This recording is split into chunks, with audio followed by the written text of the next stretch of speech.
సాక్షి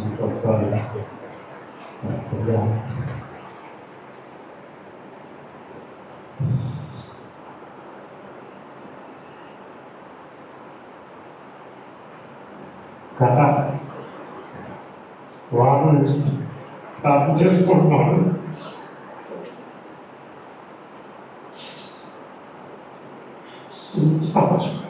అనుకుంటాను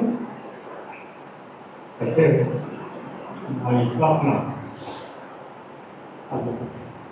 పొద్దున లేకనే సుప్రభాతం కాకుండా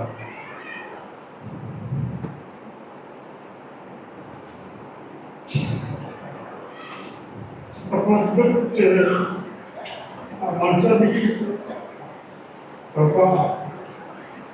ఈ శబ్దాలు, ఈ స్వరాలు కాకపోతే నీ స్వరం కావాలి, నీ అవసరం కావాలి. ఇవన్నీ ప్రభుత్వ బరువు ఇద్దరితో ఈ ఇంట్లో ఈ స్వప్రభావం బొద్దు సహాయం చేయి.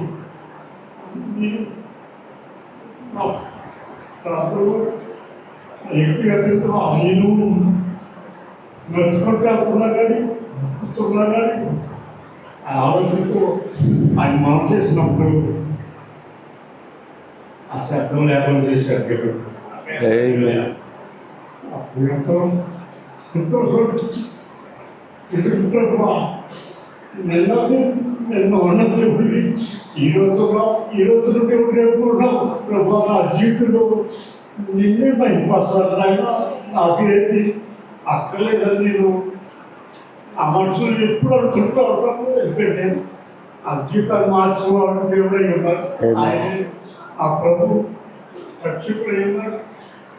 ఆ జీవితం చూసుకున్నాను, నా పరిశోధన చేసుకుంటూ ఉంటాను. ఆ జీవితాన్ని నేను పరిశోధన చేసుకుంటూ వాక్యంతో ఉన్నానా లేదు, వాక్యంతో ఉన్నానా లేదు పరిశోధన చేసుకుంటాను. ఒకరోజు నేను నిర్వహించిన అనుకోండి, ఆ నిత్యత్వం రాజ్యం ఉందా లేదా, ఆ పరదేశంలో నేను ఉంటాను లేదా, అది నా జీవితంలో ప్రతి అడుగు నేను పరిశోధన చేసుకుంటూ నేను వాక్యానికి భిన్నంగా నేను ఆ జీవితం వద్దు ప్రభాని నేను ఎక్కువగా ప్రాధాన్యపరుచుకుంటాను. రక్తస్ ఆత్మ నుంచి, మోసగించే ఆత్మ నుంచి, ముసుగేసు ఆత్మ నుంచి నన్ను ఎక్కించి ప్రభావ ఎటువంటి ప్రభావ నేను అలా ఉన్నానని నేను భ్రమపడుతున్నాను. తండ్రి మృతుల్లోంచి లేపిన నీ ఆత్మ, క్రీస్తు వేస్తున్న ఆత్మ నాకు కావాలి ప్రభావ. నాకు అదే కావాలని నీ కోరిక. నేను వాటి నుంచి నేను సాక్షి పలుకుంటాను, ప్రార్థనలు పెట్టుకుంటా ఉన్నాను. అది దేవుడు సాక్షి దేవుడు ప్రోత్సహించి నాకు ఇచ్చాడు. సాక్షి చెప్పుకుంటానికి దేవుడు భాషగారులో నాకు అవకాశం ఇచ్చిందని వందనాలు చెల్లిస్తున్నాను. చిన్న సాక్ష్యం దేవుడు చేయాలి.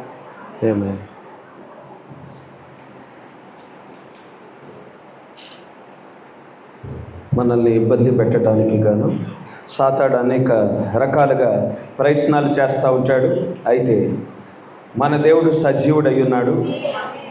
ఆయనను సేవించడానికి మన హృదయాలలో మనం ఆశ కలిగి ఉండినప్పుడు, ఆయనకు మొరపెట్టినప్పుడు సమస్త సాతాను యొక్క కార్యములు దేవుడు లయపరచువాడై ఉన్నాడు. హల్లెలూయా. అటువంటి గొప్ప దేవుని మనం కలిగి ఉంటుండగా మరి మన జీవితాల ద్వారా ఆయనే మహిమ పొందుకొనుగాక. ఆమేన్. ఇక్కడ చదివిన వాక్య లేఖనాన్ని గమనించండి. చదివిన వాక్య లేఖనాన్ని బట్టి అబ్రహాము, తండ్రిగా ఉండిన అబ్రహాము తన కుమారుడికి వివాహం చేసే వయస్సు వచ్చిందని గుర్తించి తన కుమారునికి భారీగా ఉండుటకు గాను ఒక కన్యకుడు ఎంపిక చేసే బాధ్యత ఎలియాజరుకి అప్పగించడం మనం చూడగలుగుతూ ఉండినాము. తండ్రిగా ఉండిన అబ్రహాము తన కుమారుడైన ఇస్సాకుకు వివాహం చేసే వయస్సు వచ్చిందని, ఏ కుమారుడైతే దేవుని వాగ్దానం ద్వారా జన్మించిన వాడిగా ఉన్నాడో, ఏ కుమారుడైతే మరి దేవుడు బలిగా అర్పించమనినప్పుడు అబ్రహాముతో పాటు తన వీపు మీద ఆ కట్టెలను మోసుకొని మొరియా పర్వతం మీదకి వచ్చిన వాడిగా ఉన్నాడో, ఏ కుమారుడైతే అబ్రహాముకు మరి తండ్రికి మరణం వరకు విధేయుడిగా ఉన్నాడో, ఏ కుమారుడైతే అబ్రహాము యొక్క సమస్త ఆస్తికి, సమస్త ఆశీర్వాదాలకు, దేవుడు చేసిన నిబంధనకు వారసుడిగా ఉండి ఉన్నాడు, ఆ కుమారుడికి వివాహం చేసే వయస్సు వచ్చిందని గుర్తించిన వాడిగా ఉండి ఉన్నాడు. కనుక గుర్తించి ఆ కుమారుడి కోసము ఒక వధువును ఎంపిక చేసే బాధ్యత ఎలియాజరుకి అప్పగించి ఉన్నాడు. ఎలియాజరుతో అబ్రహాము చెప్తా ఉండినాడు, మనం నివసించే ఈ కానాను స్త్రీలలో, వారు కానాను దేశంలో వారు జీవిస్తూ ఉన్నారు కనుక కానాను స్త్రీలు ఏ విధంగా జీవించువారిగా ఉన్నారో అబ్రహాముకు తెలుసు. వారు ఏ విధంగా విగ్రహారాధన చేయువారిగా ఉన్నారు, వారు దేవునికి ఏ విధంగా లోబడని వారిగా ఉండి ఉన్నారో అబ్రహాముకి తెలుసు. కనుక కానాను స్త్రీలలో ఏ ఒక్క స్త్రీని నా కుమారుని కోసం నువ్వు తీసుకురాకూడదు, కానీ మరి నువ్వు బబులోను దేశం వెళ్ళాలి అని, మరి ఆ మెసొపొతామియా ప్రాంతానికి వెళ్ళాలని ఎలియాజరుతో మాట్లాడటం మనం చూడగలుగుతూ ఉంటున్నాము. ఇక్కడ మనం గమనించినట్లయితే ఆ మెసొపొతామియా ప్రాంతము నుండి, ఆ బబులోను ప్రాంతము నుండి రెబ్కా బయటికి నడిపించబడటం మనం చూస్తూ ఉంటున్నాము. రెబ్కా ఏ విధంగా బబులోను నుండి బయటికి నడిపించబడిందో, మెసొపొతామియా ప్రాంతము నుండి ఆమె బయటికి నడిపించబడి ఉన్నదో, ఈనాడు మనం చూసినట్లయితే మనం కూడా అదే విధంగా ఈ లోకమనే ఐగుప్తు నుండి మనం బయటికి నడిపించబడ్డాము. హల్లెలూయా. బబులోన్ అని పిలువబడుచున్న సంస్థల నుండి మనం బయటికి నడిపించబడ్డాము. బబులోన్ అని పిలువబడుచున్న శాఖల నుండి మనం బయటికి నడిపించబడిన వారముగా ఉన్నాము. ఇక్కడ ఇస్సాకు ఎవరికి సాదృశ్యముగా ఉన్నాడు? తండ్రి అయిన దేవునికి సాదృశ్యముగా, మరి అబ్రహాము తండ్రి అయిన దేవునికి సాదృశ్యముగా ఉన్నాడు. ఇస్సాకు ఎవరికి సాదృశ్యముగా ఉన్నాడు? కుమారుడైన క్రీస్తుకు సాదృశ్యముగా ఉన్నాడు. రెబ్కా ఎవరికి సాదృశ్యముగా ఉన్నది? వధువుకు మరి ఛాయిగా ఉండినట్లు మనం చూడగలుగుతూ ఉంటున్నాము. కనుక ఇక్కడ 3 క్యారెక్టర్స్ ప్రాముఖ్యంగా మనం చూస్తూ ఉన్నాము. ఇస్సాకు, ఎలియాజరు మరియు రెబ్కాను మనం చూస్తూ ఉన్నాము. ఇక్కడ 3 క్యారెక్టర్స్ ఏ విధంగా మనకి కనిపిస్తూ ఉన్నాయో పాత నిబంధనలో, మరి ప్రకటన గ్రంథంలో కూడా అదే విధంగా 3 క్యారెక్టర్స్ మనకి కనిపిస్తూ ఉన్నాయి. ఈ ప్రకటన గ్రంథం 10వ అధ్యాయం దగ్గరికి వచ్చేపాటికి ప్రకటన 10:1లో మనం బలిష్ఠుడైన దూతను చూస్తూ ఉండినాము. ఆ బలిష్ఠుడైన దూత మరి ఆయన పరలోకం నుండి మరి క్రిందకి దిగి వచ్చిన వాడిగా ఉన్నాడు. ఒక పాదాన్ని భూమి మీద మోపిన వాడిగా ఉన్నాడు, ఒక పాదాన్ని సముద్రం మీద మోపిన వాడిగా ఉన్నాడు. తన కుడి చేతిలో తెరవబడిన చిన్న పుస్తకాన్ని కలిగి ఉన్నాడు. హల్లెలూయా. ఆ బలిష్ఠుడైన దూత ఎవరికి సాదృశ్యముగా ఉన్నాడు? ఇక్కడ ఇస్సాకుకు సాదృశ్యముగా ఉన్నాడు. హల్లెలూయా. అదే విధంగా ఎలియాజరు కనిపిస్తూ ఉన్నాడు. 2వ క్యారెక్టర్ ఎలియాజరు కనిపిస్తూ ఉన్నాడు. ఇక్కడ ప్రకటన గ్రంథం అదే 10వ అధ్యాయంలో కొంచెం కిందకు వస్తే 7వ వచనంలో 7వ దూత కనిపిస్తూ ఉన్నాడు. 7వ దూత బూర ఊదుచుంటుండగా సమస్త మర్మములు సమాప్తమగును. హల్లెలూయా. ఆ 7వ దూత ఎవరో కాదు కానీ 7వ సంఘకాలానికి పంపించబడిన వర్తమానికుడు అయి ఉన్నాడు. ఈ కాలపు ప్రవక్త అయి ఉన్నాడు. విలియం మ్యారియన్ బ్రెన్హామ్ గారు అయి ఉన్నారు. అక్కడ ఎలియాజరు, ఇక్కడ విలియం మ్యారియన్ బ్రెన్హామ్ గారు అయి ఉన్నారు. హల్లెలూయా. ఇక్కడ రెబ్కా కనిపిస్తూ ఉన్నది. మళ్ళా అదే అధ్యాయంలో ఇంకొంచెం కిందకి వచ్చినప్పుడు 8 నుండి 11వ వచనం వరకు మనం చూసినట్లయితే అక్కడ యోహానును మనం చూస్తూ ఉన్నాము. యోహాను చేతికి మరి బలిష్ఠుడైన దూత, ఏ దూత అయితే కిందకి దిగి వచ్చాడో ఆ దూత చేతిలో ఉండిన ఆ చిన్న పుస్తకం యోహానికి ఇవ్వబడటం మనం చూస్తూ ఉండినాం. యోహాను ఎవరికి సాదృశ్యముగా ఉన్నాడు? వధువుకు సాదృశ్యముగా ఉన్నాడు. వధువును మనం చూసినట్లయితే ఇక్కడ రెబ్కాను ప్రతిబింబించుచున్న పరిస్థితిని మనం చూస్తూ ఉన్నాము. కనుక పాత నిబంధనలో ఏ క్యారెక్టర్స్ అయితే కనిపిస్తూ ఉన్నాయో దానికి సాదృశ్యమైన క్యారెక్టర్స్ ఇక్కడ కొత్త నిబంధన కాలంలో, ముగింపు కాలంలో మనం చూడగలుగుతూ ఉన్నాము. కనుక ఇక్కడ ఎలియాజరు ఆ యొక్క కానాను దేశం నుండి ప్రయాణమై నాహోరు పట్టణానికి చేరుకొని ఉన్నాడు. మరి ఆ యొక్క బావి దగ్గర ప్రార్థన చేస్తూ ఉన్నాడు.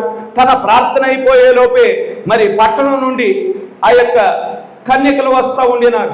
సాయంకాల సమయమున మరి యవనస్తులు వస్తూ ఉన్నారు. సాయంకాల సమయమున ఆ యొక్క బావిలో నీరు చేదుకోవటానికి గాను వారు వస్తూ ఉన్నారు. ప్రార్థన చేశాడు. అప్పుడే ముగించుకునేనాడు, ప్రభువా నా ప్రయాణం అంతటిని మరి సురక్షితంగా నీవు నడిపించావు, అయితే నేను వచ్చిన పనిని కూడా సఫలం చేయి ప్రభు అని ఎలియాజరు ప్రార్థన చేస్తా ఉన్నాడు. ఆ ప్రార్థన ఆలకించి మరి రెబ్కాను పంపిస్తా ఉన్నాడు. అనేక మంది యవన స్త్రీలు వస్తా ఉన్నారు. అందులో రెబ్కాను పంపించడం మనం చూడగలుగుతా ఉండినాం. మరి ఎలియాజరు ఏ విధంగా ఇస్సాకుకు నియమించబడిన ఆ యవన స్త్రీని ఏ విధంగా గుర్తించగలిగాడు ఆ కథ అంతా మనకి తెలుసు. మరి గుర్తించగలిగాడు. రెబ్కాతో పాటు మరి ఆ యొక్క రెబ్కా యొక్క గృహానికి వెళ్ళిన వాడిగా ఉండినాడు. తల్లిదండ్రులతో మాట్లాడాడు. అయితే ఇక రెబ్కా కూడా అంగీకరించి ఉన్నది. అంగీకరించిన తర్వాత ఇక ఏమాత్రము ఎలియాజరు ఒక్క నిమిషం కూడా అక్కడ ఉండాలని కోరుకోవటం లేదు. తన యొక్క ప్రయాణాన్ని దేవుడు సఫలపరిచి ఉన్నాడు. వెంటనే యజమానుడి దగ్గరికి వెళ్ళిపోవాలి, ఇది ఆలస్యం చేసే సమయం కాదని ఎలియాజరు త్వర పెట్టడం మనం చూడగలుగుతా ఉండినాము.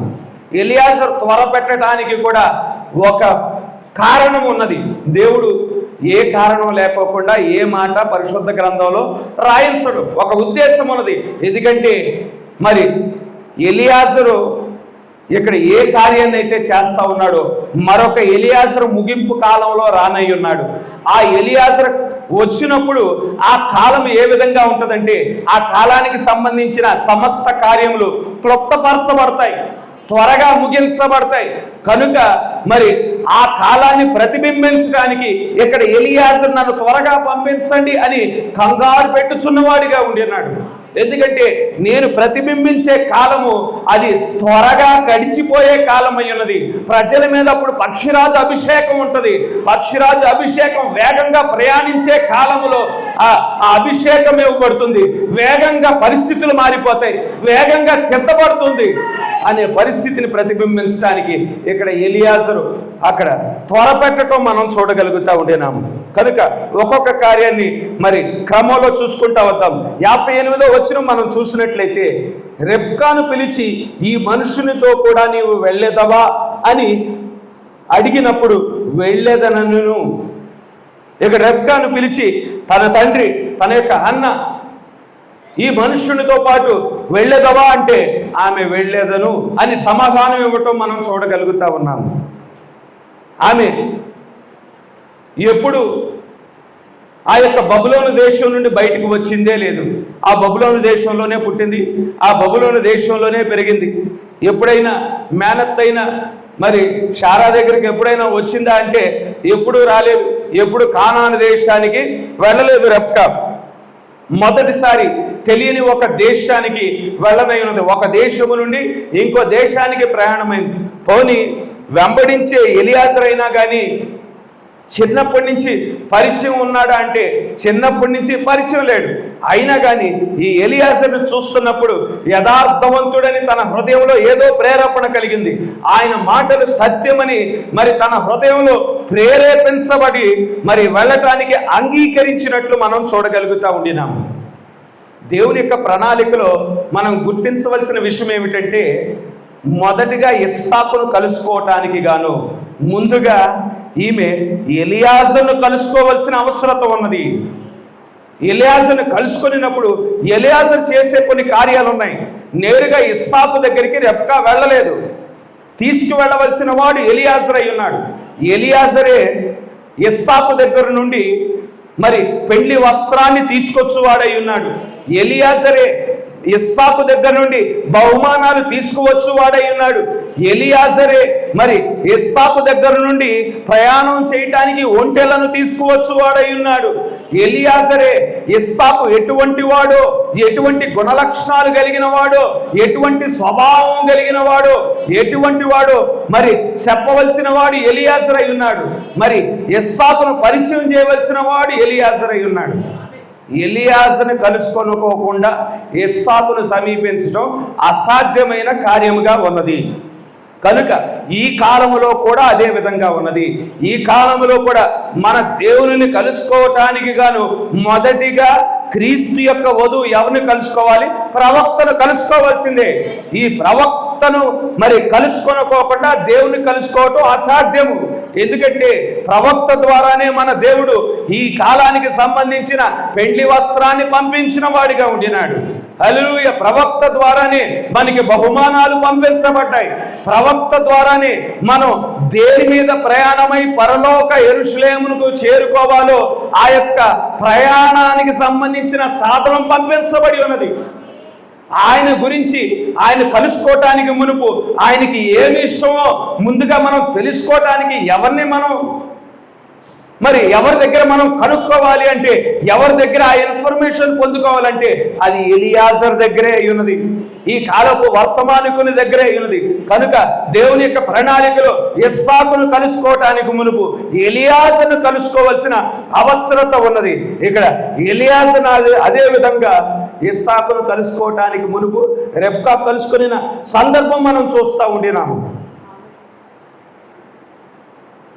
ఏ ఇస్సాకును గురించి అయితే ఎలియాజర్ దగ్గర తెలుసుకుని ఉన్నదో, ఆ ఇస్సాకు ఒకనాడు మొరియా పర్వతం మీద కట్టెలు మోసుకుంటా తన తండ్రి నిమిత్తము పైకి వెళ్ళుచున్నవాడిగా ఉండి ఉన్నాడు. ఆ మొరియా పర్వతం ఎక్కుచున్నవాడిగా ఉన్నాడు. ఏ వ్యక్తి అయితే మొరియా పర్వతాన్ని ఎక్కిన వాడిగా ఉన్నాడో, బలి అర్పించబడటానికి సిద్ధపడిన వాడిగా ఉన్నాడో, అదే వ్యక్తి ఈనాడు రెబ్కాను ఎదుర్కొని వస్తా ఉన్నాడు.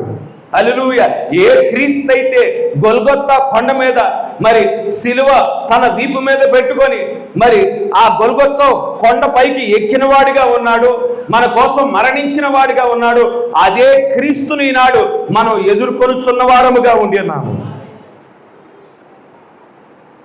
కనుక ఈ సందర్భం అంతా మనకి చూస్తూ ఉంటే ఇది మనకు సంబంధించిన ఫ్యామిలీ ఆల్బమ్ లాగా ఉన్నది. మన జీవితంలో ఏదైతే జరుగుతూ ఉన్నదో, పాత నిబంధన అంతా మనం చూసినప్పుడు మన జీవితంలో ఏదైతే జరుగుతూ ఉన్నదో, పరిశుద్ధుల జీవితంలో కొంత భాగం, అబ్రహాములో కొంత భాగం, ఇస్సాకులో కొంత భాగం, యాకోబులో కొంత భాగం, యోసేపులో కొంత భాగం జరిగినట్లు మనం చూస్తూ ఉంటున్నాం. వారి జీవితాలలో ఛాయారూపంగా జరిగింది. మన జీవితం దగ్గరికి వచ్చేపాటికి దాని యొక్క పరిపూర్ణమైన స్వరూపం, పరిపూర్ణమైన కార్యము మన జీవితంలో జరగటం మనం చూస్తూ ఉండినాము. 59వ వచనం, కాబట్టి వారు తమ సహోదరి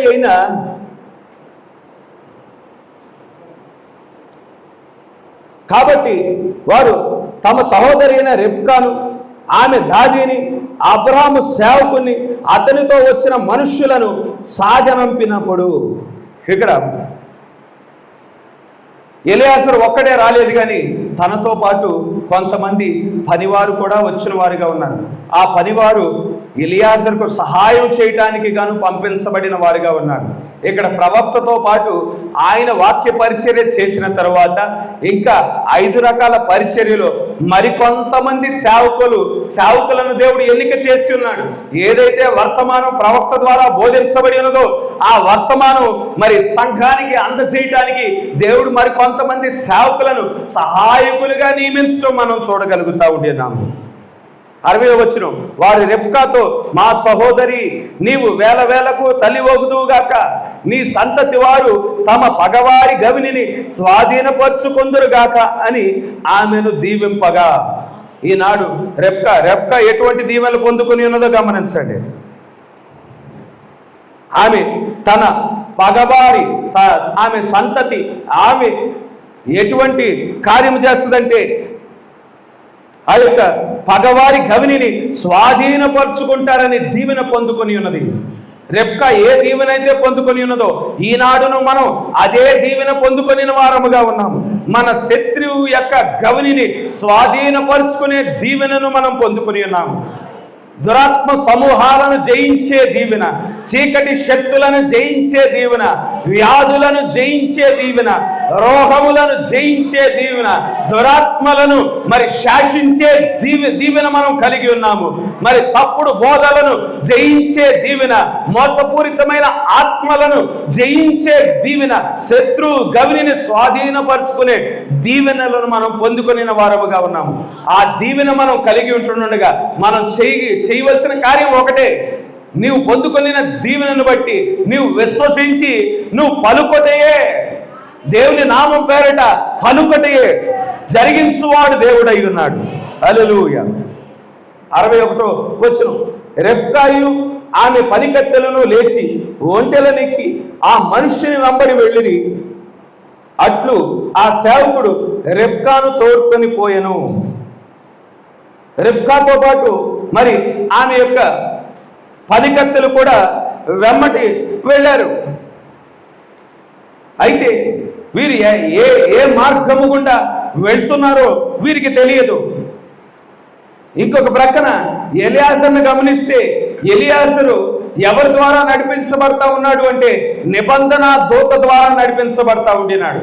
తన ప్రయాణం ప్రారంభం కావటానికి మునిపే ఎలియాజరును అబ్రహాము దీవించిన వాడిగా ఉన్నాడు. నన్ను ఏ దేవుడైతే ఊరు ప్రాంతము నుండి కల్దీల దేశం నుండి బయటికి నడిపించి ఉన్నాడో, ఏ దేవుడైతే నన్ను కానాను దేశంలో స్థిరపరిచి ఉన్నాడో, ఏ దేవుడైతే కానాను దేశంలో నాతో నిబంధనను మరొకసారి స్థిరపరిచి ఉన్నాడో, ఏ దేవుడైతే నన్ను దీవించాడో, ఏ దేవుడైతే నన్ను ఆశీర్వదించాడో, అదే దేవుడు నీ ప్రయాణం అంతటిలో తోడుగా ఉంటాడు. అదే దేవుడు నీ యొక్క ప్రయాణాన్ని సఫలపరుస్తాడని అబ్రహాము దీవించి పంపించి ఉంటుండగా తన ప్రవక్త యొక్క మాటను దేవుడు దాటి వెళ్లే దేవుడు కాదు, కానీ ప్రవక్త ఆశీర్వదించిన ఆశీర్వాదాన్ని బట్టి దేవుడు ఏం చేస్తూ ఉండినాడు, ఆ ఎలియాజరు ప్రయాణం అంతటిలో తోడుగా ఉండి ఉన్నాడు. ఎలియాజరుని నడిపించుతున్న వాడిగా ఉండినాడు. ఎలియాజరుకి ఎటువంటి ప్రమాదం వాటిల్లకుండా, ఎలియాజరుతో ఉండిన వారికి ఎటువంటి ప్రమాదం వాటిల్లకుండా దేవుడే కాపాడుచుండిన వాడిగా ఉండినాడు. ఒక దేశం నుండి ఇంకో దేశానికి వెళ్ళాలంటే ఎటువంటి ప్రమాదకరమైన కార్యం అంటే, ఈ కాలంలో లాగా బస్సులు లేవు, ఈ కాలంలో లాగా ట్రైన్లు లేవు, ఈ కాలంలో లాగా విమానాలు లేవు, ఈ కాలంలో లాగా కారులు లేవు. ఒంటెల మీద ప్రయాణం చేయాల్సిన పరిస్థితి, గుర్రాల మీద ప్రయాణం చేయాల్సిన పరిస్థితి. మరి దారిలో ఎటువంటి నరమాత్రుడు ఉండడు. కొండలు వస్తాయి, గుట్టలు వస్తాయి, మరి అడవులు వస్తాయి, ఎడారులు వస్తాయి. ఒక దేశం నుండి ఇంకో దేశానికి వెళ్ళినప్పుడు మరి నగరం దాటితే చాలు ఏ మనుషుడు కనిపించడు. ఇప్పుడంటే జనాభా ఎక్కువైపోయింది కాబట్టి హైవేల్లో కూడా మనుషులు కనిపించే పరిస్థితులు. 850 కోట్ల మంది ఈ భూమి మీద ఉన్నారు కాబట్టి ఏ హైవేకి వెళ్ళినా ఏ మూలకి వెళ్ళినా కానీ ఏదో ఒక మనుషుడు కనిపిస్తాడు. కానీ మనం ఇప్పుడు చదువుతున్న చరిత్ర ఎన్ని వేల సంవత్సరాల క్రితం చరిత్ర, దాదాపుగా 4000 సంవత్సరాల క్రితం జరిగిన చరిత్ర.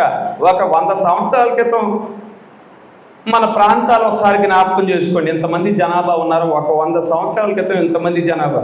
అసలు మొగలరాజపురం 100 సంవత్సరాల క్రితం మొగలరాజపురంలో అసలు రిక్షాలే వచ్చేవి కాదంట. అడవిలోకి మేము రామని అనేవాళ్ళంట. మా మమ్మీ చెప్తా ఉండేది. మేము వయసులో ఉండినప్పుడు అసలు ఈ ప్రాంతానికి రిక్షాలే వచ్చేవి కాదు. ఇప్పుడేమో అక్కడ నుంచోటానికి స్థలం లేని పరిస్థితులు. 100 సంవత్సరాల క్రితమే పరిస్థితి ఆ విధంగా ఉంటే 4000 సంవత్సరాల క్రితం మనుషులు ఉండని పరిస్థితులు. ఆ పరిస్థితుల్లో దారిలో ఏ దొంగైనా దోచుకోవచ్చు. దేవుని కృప లేకపోకుండా క్షేమంగా వెళ్ళే పరిస్థితులు కావు. అయితే ఇక్కడ ఎలియాజరుకి ఎవరు తోడుగా ఉండినాడు? అబ్రహాము యొక్క దేవుడు తోడుగా ఉండటం మనం చూడగలుగుతూ ఉండినాము. కనుక వారు ప్రయాణమై వెళ్తూ ఉండినారు. వారు ప్రయాణం చేస్తున్న ఒంటెలు అవి బబులోనుకు సంబంధించిన ఒంటెలు కాదు, కానీ అవి ఎక్కడి నుంచి వచ్చిన ఒంటెలై ఉన్నాయి? కానాను దేశం నుండి వచ్చిన ఒంటెలై ఉన్నాయి. హల్లెలూయా. మరి అక్కడ రెబ్కా ధరించుకున్న వస్త్రము ఎక్కడి వస్త్రమై ఉన్నది? మరి బబులోనికి సంబంధించిన వస్త్రాన్ని ధరించుకొని వెళ్ళటం లేదు, కానీ పెండ్లి కుమారుడి యొద్ద నుండి కానాను దేశం నుండి వస్త్రము పంపించబడి ఉన్నది. ఆ వస్త్రాన్ని ఇక్కడ రెబ్కా ధరించుకొని వెళ్తా ఉన్నది. రెబ్కా కలిగి ఉండిన బహుమానాలు ఎక్కడి నుంచి కొనబడ్డవి? అవి బబులోనికి సంబంధించిన బహుమానాలు కాదు, కానీ కానాను దేశము నుండి పెండ్లి కుమారుడే పంపించడం మనం చూడగలుగుతూ ఉంటున్నాము. ఈనాడు మనకి ఇవ్వబడిన ఈ వర్తమానము అది ఈ భూమికి సంబంధించిన వర్తమానం కాదు. మన దేవుడు పరలోక యెరూషలేము పట్టణం నుండి ఆయన పంపించిన వర్తమానమై ఉన్నది. ఆ వర్తమానానికే మనం నీరు పోసిన వారముగా ఉన్నాము. ఆ వర్తమానం మీదే మనం ప్రయాణం చేయించున్నాము. హల్లెలూయా. వాక్యపు వస్త్రాన్ని మనం ధరించుకొనిన వారముగా ఉన్నాము. మరి పరలోక యెరూషలేము పట్టణం నుండి వచ్చిన బహుమానాలను కలిగి ఉన్నాము. వరాలను మనం కలిగిన వారముగా ఉండినాము. రెబ్కా ఏ ఒంటెలకైతే నీళ్లు పోసినదో ఆ ఒంటెలే ఆమెను బబులోను నుండి కానానునకు మరి చేర్చడం మనం చూడగలుగుతా ఉంటున్నాము. ఏ వర్తమానం అయితే మనం చేర్చుకుని ఉన్నామో ఆ వర్తమానం ఎక్కడికి తీసుకువెళ్తా ఉన్నది? విశ్వాసము నుండి మనల్ని కమ్యూనియన్ యొద్దకు చేరుస్తా ఉన్నది. కమ్యూనియన్ అంటే ఏమై ఉన్నది? దేవునితో సహవాసమై ఉన్నది, దేవునితో కూర్చొని భోజనము చేయుటై ఉన్నది, దేవుని బల్ల యొద్ద దేవునితో పాటు కూర్చుండుటై ఉన్నది. ఈ వర్తమానం మనల్ని దేవుని బల్ల యొద్దకు మనల్ని చేర్చేదిగా ఉండి ఉన్నది. హల్లెలూయా. ఇస్సాకు బయర్ లహోయి మార్గమున వచ్చి దక్షిణ దేశమందు కాపురం ఉండెను. ఇస్సాకు యొక్క రాక అది దేనికి సాదృశ్యముగా ఉన్నది? అది పెండ్లి కుమారుడి యొక్క రాకకు సాదృశ్యముగా ఉన్నది. ఇస్సాకుని నేరుగా రెబ్కా ఇంకా చూడలేదు. అయితే తన ప్రయాణంలో ఇస్సాకును గురించి ఎవరు చెప్తా ఉన్నారు అంటే ఎలియాజరు చెప్తా ఉండినాడు. అసలు ఇస్సాకు ఏ విధంగా జన్మించాడు? ఇదిగో నా యజమానుడు ఒకానొక సమయంలో మీ ప్రాంతానికి సంబంధించిన వాడే, మీ కల్దీల దేశంలో మీ ఊరు ప్రాంతంలోనే పుట్టాడు. అయితే దేవుడు అబ్రహాముతో మా యజమానుడితో మాట్లాడాడు. నీ దేశాన్ని విడిచిపెట్టన్నాడు, నీ ప్రాంతాన్ని విడిచిపెట్టన్నాడు, నేను చూపించబోయే దేశానికి వెళ్ళన్నాడు. ఆ విధంగా నా యజమానుడు కానాను దేశానికి సమీపించి ఉన్నాడు. కానాను దేశంలో నా యజమానుడి నుండి దేవుడు స్థిరపరిచి ఉన్నాడు, ఆశీర్వదించాడు, దీవించి ఉన్నాడు, నీకు సంతానాన్ని కలుగజేస్తానని చెప్పాడని ఎలియాజరు రెబ్కాతో పంచుకుంటూ ఉంటాడు ప్రయాణమంతటిలో. ఆ సంతానం కోసం నా యజమానుడు 25 సంవత్సరాలు ఎదురు చూశాడు. గర్భం ఉడిగిపోయింది, యజమానురాలి యొక్క గర్భం ఉడిగిపోయింది, ఋతుక్రమం ఆగిపోయింది. అబ్రహాము కూడా బలహీనుడైపోయాడు. అయినా కానీ నా యజమానుడి దేవుడు ఎంత గొప్పవాడంటే మరలా వారిని యవనస్తులుగా మార్చి ఉన్నాడు. హల్లెలూయా. యవనస్తులుగా మార్చి ఇస్సాకును కలుగు చేశాడు. ఆ ఇస్సాకునే నీవు వివాహం చేసుకొని అయి ఉన్నావు. ఆ ఇస్సాకు వాగ్దాన సంతానమై ఉన్నాడు. నీకు కాబోయే భర్త వాగ్దాన సంతానమై ఉన్నాడు. నీ కాబోయే భర్త తండ్రికి విధేయుడిగా ఉన్నాడు, మరణం వరకు విధేయుడిగా ఉండి ఉన్నాడు. హల్లెలూయా. మరి ఆ యొక్క నీ కాబోయే భర్త అబ్రాహాము యొక్క సమస్త ఆస్తికి వారసుడై ఉన్నాడు, సమస్త దీవెనలకు వారసుడై ఉన్నాడు. దేవుడు అబ్రహాముతో ఏ నిబంధన అయితే చేసుకుని ఉన్నాడో ఆ నిబంధన దేవుడు ఇస్సాకు ద్వారా స్థిరపరుస్తానని వాగ్దానం ఇచ్చి ఉన్నాడని ఇస్సాకుకు సంబంధించిన గుణలక్షణాలన్నీ ఒక్కొక్కటిగా ఎలియాజరు చెప్పుకుంటా వస్తూ ఉండినాడు. ఇప్పుడు అదే కార్యము మన ఎడల కూడా జరిగింది. మన దేవుని మనం కలుసుకోవటానికి మునుపు ప్రవక్త ఏది బోధిస్తూ ఉన్నాడు?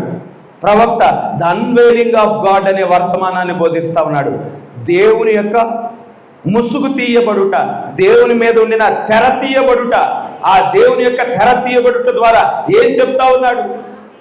ఆయన ఏ విధంగా మన కోసము ఈ లోకానికి శరీరధారిగా వచ్చాడు, ఏ విధంగా మన కోసం ప్రాణం పెట్టాడు, ఆయన కలిగిన గుణలక్షణాలు ఏంటి, ఆయన మన పట్ల ఉండిన ఆలోచన ఏంటి, మన పట్ల ఉండిన ప్రణాళిక ఏమిటి, ఆయన స్వభావం ఏమిటి, ఆయన గుణలక్షణాలు ఏంటి, ఇవన్నీ ప్రవక్త బయలుపరచడం మనం చూడగలుగుతూ ఉండేనాము. 63వ వచనం, సాయంకాల కాలమున ఇస్సాకు పొలంలో ధ్యానింప బయలు వెళ్ళి కన్నులెత్తి చూసినప్పుడు ఒంటెలు వచ్చుచుండెను. ఎలియాజరు నాహోరు పట్టణం చేరుకున్నది సాయంకాల సమయమే అయ్యున్నది. ఇప్పుడు సాయంకాల సమయంలోనే పొలంలో ఉండిన ఇస్సాకు కన్నులెత్తి చూడగా ఒంటెలు కనిపిస్తా ఉన్నాయి. అదే సాయంకాల సమయంలో అక్కడ పెళ్లి కుమారుడు ఎలియాజరు వచ్చుట, పెళ్లి కుమారుడు చూచుట రెండు సాయంకాల సమయంతో ముడిపడి ఉన్నది. అక్కడ సాయంకాలమైన ఎడల ఇప్పుడు కూడా మన ఎడల సాయంకాలమే అవ్వాలి. సాయంకాల సమయంలోనే మన కోసము ఈ కాలపు వర్తమానికుడు పంపించబడ్డాడు. సాయంకాల వర్తమానికుడు వచ్చినప్పుడే పడిపోయిన బలిపీఠము తిరిగి పునర్నిర్మించబడి ఉన్నది. సాయంకాల సమయానికి సంబంధించిన వర్తమానాన్ని మనం పొందుకొని వారముగా ఉన్నాం. సాయంకాల సమయంలోనే దేవుడు మేఘమును ధరించుకొని వచ్చిన వాడిగా ఉంటున్నాడు. హల్లెలూయా. రెబ్కా కన్నులెత్తి ఇస్సాకును చూచి ఒంటి మీద నుండి దిగి మనల్ని ఎదుర్కొనుటకు పొలంలో నడుచుచున్న ఆ మనుష్యుడెవడని దాసుని అడగగా అతడు ఇతడు నా యజమానుడని చెప్పెను కనుక ఆమె ముసుగు వేసుకొనెను. ఇక్కడ ముసుగు వేసుకోవటం గమనించండి. ఒక మనుష్యుడిని చూసి ఆ మనుష్యుడు ఎవరు అని ఎలియాజర్ని అడిగినప్పుడు అతడే నా యజమానుడు, అతడే నీ కాబోయే భర్త అని చెప్పుచున్నప్పుడు రెబ్కా ముసుగు వేసుకోవటం మనం చూడగలుగుతూ ఉండినాము. ఎందుకంటే ఆ ముసుగు అనేది ఇంకా ఆమెకు ఎటువంటి వివాహం అవ్వలేదనేది సూచనగా ఉన్నది. ఆ ముసుగు ఆమెకు ఎటువంటి భర్త లేడు అని సూచనగా ఉన్నది. ఆ ముసుగు ఎటువంటి పురుషుని ఎరిగి ఉండలేదని సూచనగా ఉన్నది. ఆ ముసుగు తీయవలసిన వాడు ఎవరై ఉన్నాడు? వివాహం చేసుకునే పురుషుడై ఉన్నాడు. అందుకే వివాహ సమయాలలో మరి పెళ్లి కుమార్తె వెయిల్ వేసుకొని రావడానికి గల కారణం ఏమై ఉన్నది? ఆమె ఎటువంటి పురుషుని ఎరుగని స్త్రీగా ఉన్నది. పెళ్లి కుమారుడు ఆమెకుండిన ముసుగును తీవాడై ఉన్నాడు. ముసుగు తీసినప్పుడు ఇక ఆ పెళ్లి కుమారుడే తన యొక్క బాధ్యతను వహించువాడై ఉన్నాడు, తన్ను పోషించువాడై ఉన్నాడు, తనని సంరక్షించువాడై ఉన్నాడు. ఇక్కడ ఎలియాజర్ని మరి ఆ యొక్క ఇస్సాకును చూసినప్పుడు ఆ విధంగా ముసుగు వేసుకోవటం మనం చూడగలుగుతూ ఉండినాము. అప్పుడు 66వ వచనం, అప్పుడు ఆ దాసుడు తాను చేసిన కార్యములన్నీ ఇస్సాకుతో వివరించి చెప్పాను. ఎలియాజరు జరిగిన సంగతులన్నీ ఇస్సాకుతో పంచుకుంటా ఉండినాడు. ఇస్సాకును కలుసుకున్నాడు. ఇస్సాకుతో జరిగిన ఆ ప్రయాణానికి సంబంధించిన సంగతులన్నీ, ఆ యొక్క కానాను దేశము నుండి ఏ విధంగా బబులోను ప్రాంతానికి ఆ నాహోరు పట్టణానికి చేరుకొని ఉన్నాడు, ఆయన ఏ విధంగా ఆ బావి దగ్గర నుండి ప్రార్థన చేశాడు, ప్రార్థన చేయగానే ఏ విధంగా రెబ్కాను చూసి ఉన్నాడు, ఏ విధంగా రెబ్కా యొక్క కుటుంబ సభ్యులతో మాట్లాడాడు, ఏ విధంగా తిరిగి ప్రయాణమై వెళ్ళాడు, ఈ సంగతులన్నీ చెప్పటం మనం చూడగలుగుతూ ఉండినాం. ఇక 67వ వచనాన్ని గమనించండి. ఇస్సాకు తల్లి అయిన శారా గుడారములోనికి ఆమెను తీసుకొని పోయెను. అట్లు అతడు రెబ్కాను పరిగ్రహింపగా ఆమె అతనికి భార్య ఆయను. అతడు ఆమెను ప్రేమించెను. అప్పుడు ఇస్సాకు తన తల్లి విషయమై దుఃఖ నివారణ పొందెను. 66వ వచనం దగ్గర ఇక ఎలియాజరు యొక్క పరిచర్య ముగించబడి ఉన్నది. అబ్రహాం ఏ పరిచర్య అయితే అప్పగించాడో ఆ పరిచర్య 66వ వచనం దగ్గర ముగించబడి ఉన్నది. మన దేవుడు ఈ కాలపు వర్తమానికునికి మరి సంస్థలలో నుండి ఒక వధువును బయటికి నడిపించడానికి, శాఖలలో నుండి ఒక వధువును బయటికి నడిపించడానికి, ఈ లోకములో నుండి ఒక వధువును బయటికి నడిపించడానికి 1946 సంవత్సరంలో పరిచర్యను అప్పగించున్నాడు దేవుడు. ఆ యొక్క పరిచర్యను మరి జరిగించి 1965 సంవత్సరంలో ఆ పరిచర్య ముగించబడి ఉన్నది. ఇక 66వ వచనం తర్వాత ఎలియాజరు యొక్క ప్రస్తావనే కనిపించదు. ఎందుకంటే ఆ పరిచర్య జరిగించాడు, పరిచర్య జరిగించినందుకు బహుమానం పొందుకొని వాడిగా ఉన్నాడు. 65వ సంవత్సరంలో ఈ కాలపు వర్తమానికుని యొక్క పరిచర్య ముగించబడింది, మరి అవతలి గట్టుకు చేరుకొని వాడిగా ఉన్నాడు. ఇప్పుడు ఎప్పుడైతే ఎలియాజరు యొక్క పరిచర్య అయిపోయిందో రంగం మీదకి ఎవరు వస్తా ఉన్నారు? ఇస్సాకు రంగం మీదకి వస్తా ఉన్నాడు. ఇస్సాకుకి రెబ్కాను పరిచయం చేసిన తరువాత ఇక ఎలియాజరు తప్పుకుంటా ఉండినాడు. ఇక ముందుకు నడిపించేవాడు ఎవరంటే ఇస్సాకు ముందుకు నడిపించేవాడిగా ఉండినాడు. హల్లెలూయా. ఇప్పుడు ఈ కాలపు వర్తమానికుని యొక్క పరిచర్య అయిపోయిన తర్వాత ఇప్పుడు మనల్ని ముందుకు నడిపించుచున్నది ఎవరు అంటే, ఏ మేఘస్తంభం అయితే, ఏ అగ్నిస్తంభం అయితే ప్రవక్తతో ఉన్నదో అదే మేఘస్తంభము, అదే అగ్నిస్తంభము మనల్ని నడిపించడం మనం చూడగలుగుతా ఉండినాం. హల్లెలూయా. అదే అగ్నిస్తంభము ఈనాడు మనల్ని ముందుకు నడిపించడం మనం చూడగలుగుతా ఉండినాం. ఇక్కడ ఇస్సాకు ఏం చేశాడు? రెబ్కాను మరి తన తల్లి యొక్క గుడారములోనికి తీసుకువెళ్ళినట్లు మనం చూడగలుగుతా ఉండినాము. ఇస్సాకుతో పాటు 10 కత్తెలు కూడా వచ్చారు. వారు ఇస్సాకు గుడారంలోనికి ప్రవేశిస్తూ ఉన్నారా అంటే ఇస్సాకు గుడారంలోనికి 10 కత్తెలు ప్రవేశించే హక్కు లేదు. ప్రవేశించేది కేవలం ఇస్సాకు భార్య మాత్రమే అయి ఉన్నది. హల్లెలూయా. కనుక వధువులో భాగమైన వారు మాత్రమే మరి మన దేవుని గుడారములోనికి ప్రవేశించు వారై ఉన్నారు. 10 కత్తెలు ప్రవేశించరు. అయితే ఆ గుడారము అది తన తల్లి అయిన శారా గుడారం అయి ఉన్నది. ఆ గుడారములో ఉండే శారా ఒకనాడు దేవుని మాటలు వింటా నవ్వుకుంది. దేవుడు ఏం చేశాడు? గుడారములో ఉండిన శారా యొక్క ఆలోచనలు వివేచించిన వాడిగా ఉన్నాడు. శారా నవ్వనేలా అని చెప్పినాడు. ఆ గుడారం బయటే అబ్రహాము ఒకనాడు కూర్చొని ఉన్నాడు, దేవునితో సంభాషించుతున్న వాడిగా ఉండినాడు. ఆ గుడారంలోనే మరలా జీవకాలమున నేను నిన్ను దర్శిస్తానని దేవుడు వాగ్దానం చేసి ఉన్నాడు. ఆ గుడారంలోనే అబ్రాము శారా యొక్క దేహాలు మార్చబడ్డాయి. ఆ గుడారంలోనే వారు శక్తిని పొందుకొని ఉన్నారు, వారు బలాన్ని పొందుకొని ఉన్నారు. మరి శారా యొక్క గర్భము పూర్వపు స్థితికి తీసుకురాబడి ఉన్నది. ఆమె యొక్క ఋతుక్రమం తిరిగి పునరుద్ధరించబడి ఉన్నది. హల్లెలూయా.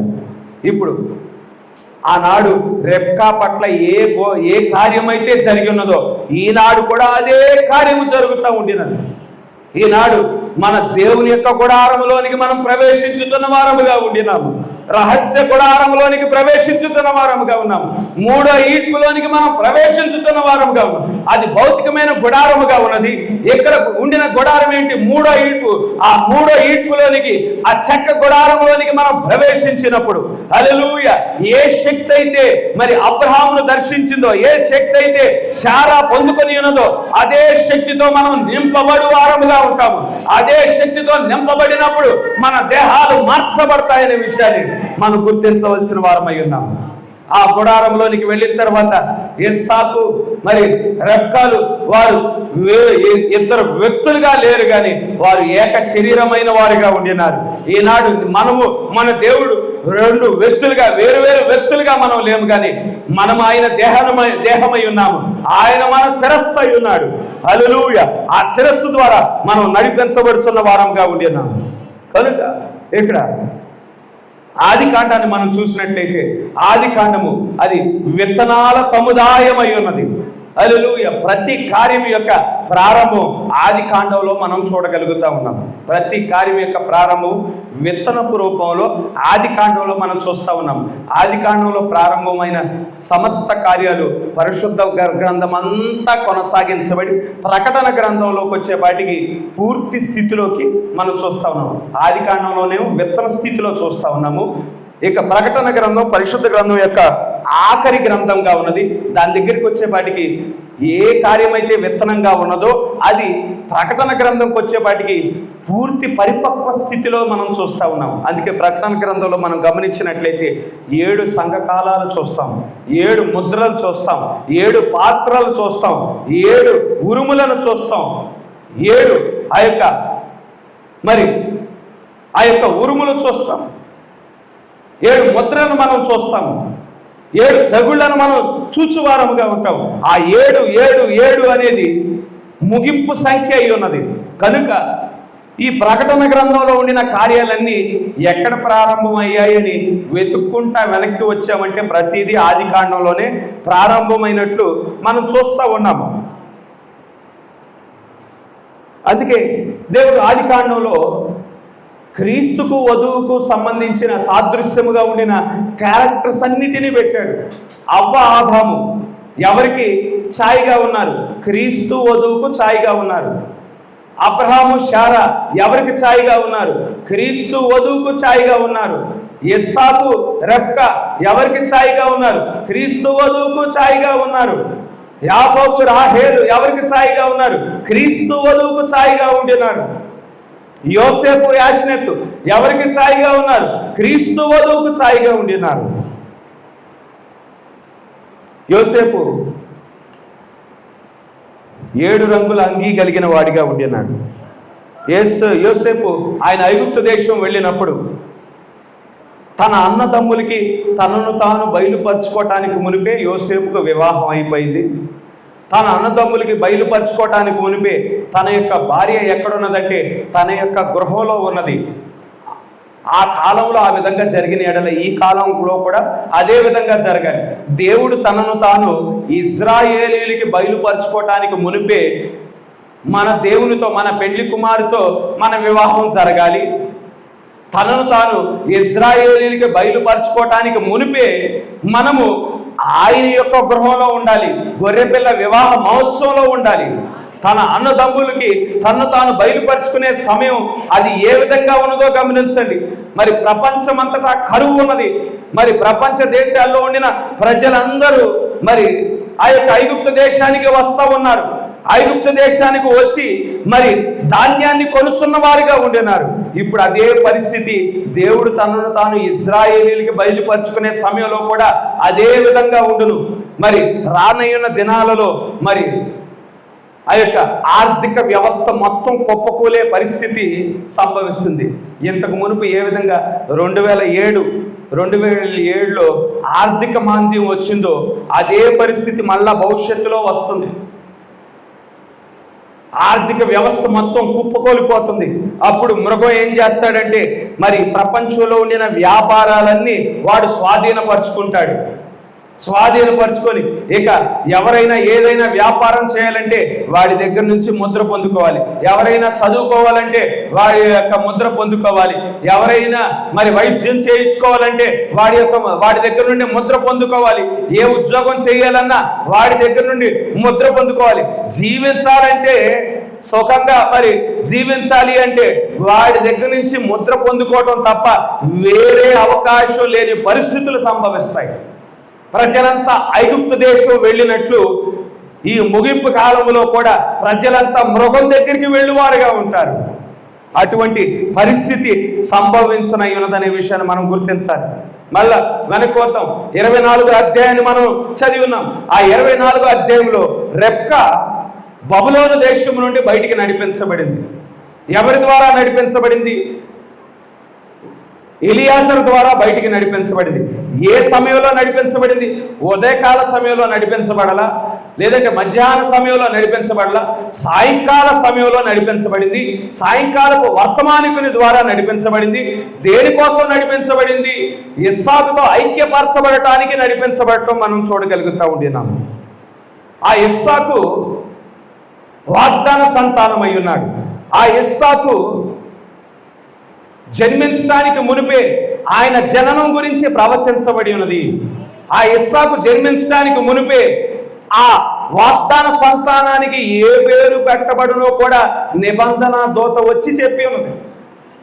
ఇస్సాకు జన్మిస్తాడని ముందుగానే నిబంధన దూత చెప్పాడు. జన్మించినప్పుడు ఏ పేరు పెట్టబడునో కూడా, ఏ పేరు పెట్టాలో కూడా నిబంధన దూతే చెప్పి ఉన్నాడు. ఇస్సాకు యొక్క జీవితాన్ని మనం చూసినట్లయితే క్రీస్తునే ప్రతిబింబిస్తా ఉన్నది.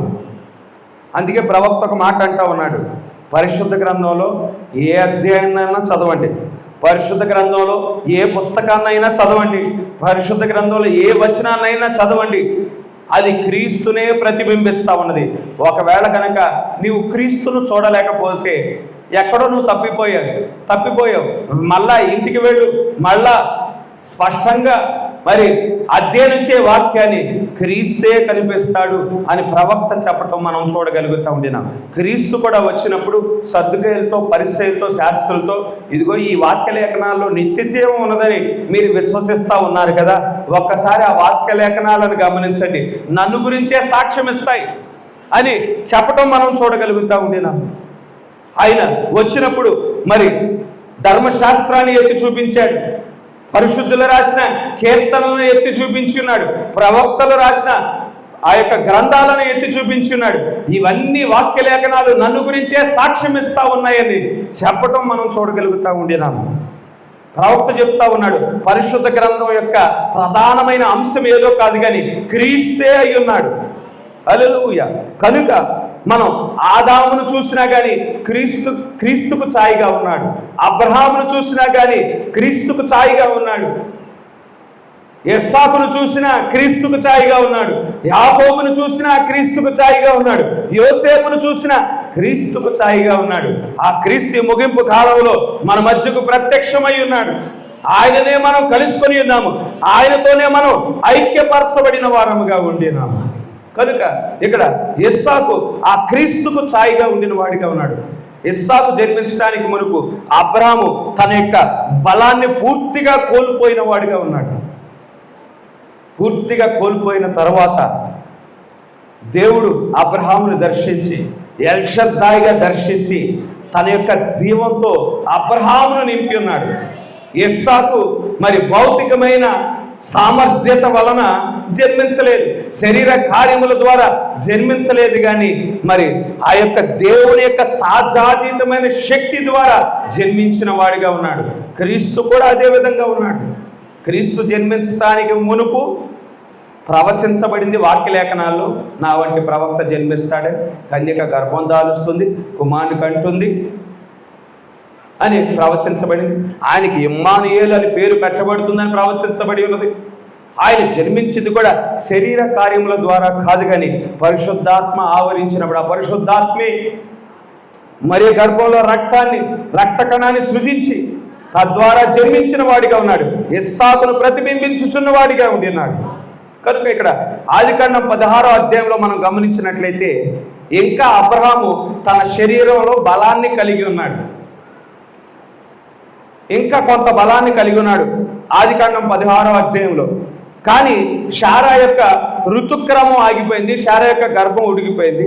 ఇక శారా అయితే బిడ్డలు కనలేని స్థితిలో ఉన్నది. ఆదికాండం 16వ అధ్యాయంలో అబ్రహాంతో మాట్లాడుతూ ఉన్నది, అబ్రహామా, ఇక నేనైతే నీకు ఎటువంటి బిడ్డను నేను కనివ్వలేను, కానీ దేవుడు మనకు వాగ్దానం చేశాడు కదా, మనకు ఒక సంతానాన్ని కలుగు చేస్తానని దేవుడు వాగ్దానం చేశాడు కదా.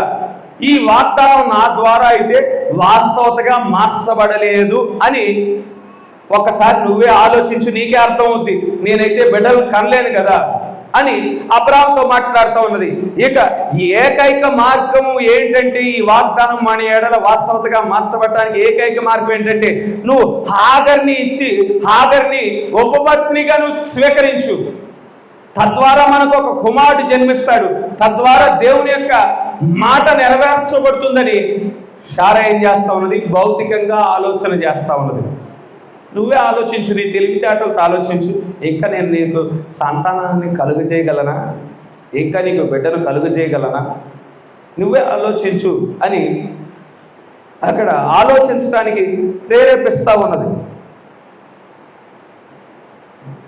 అబ్రాహాము శారా యొక్క ఆలోచనలు విన్నాడు, విని హాగర్ని ఉపపత్నిగా స్వీకరించిన వాడిగా ఉండినాడు.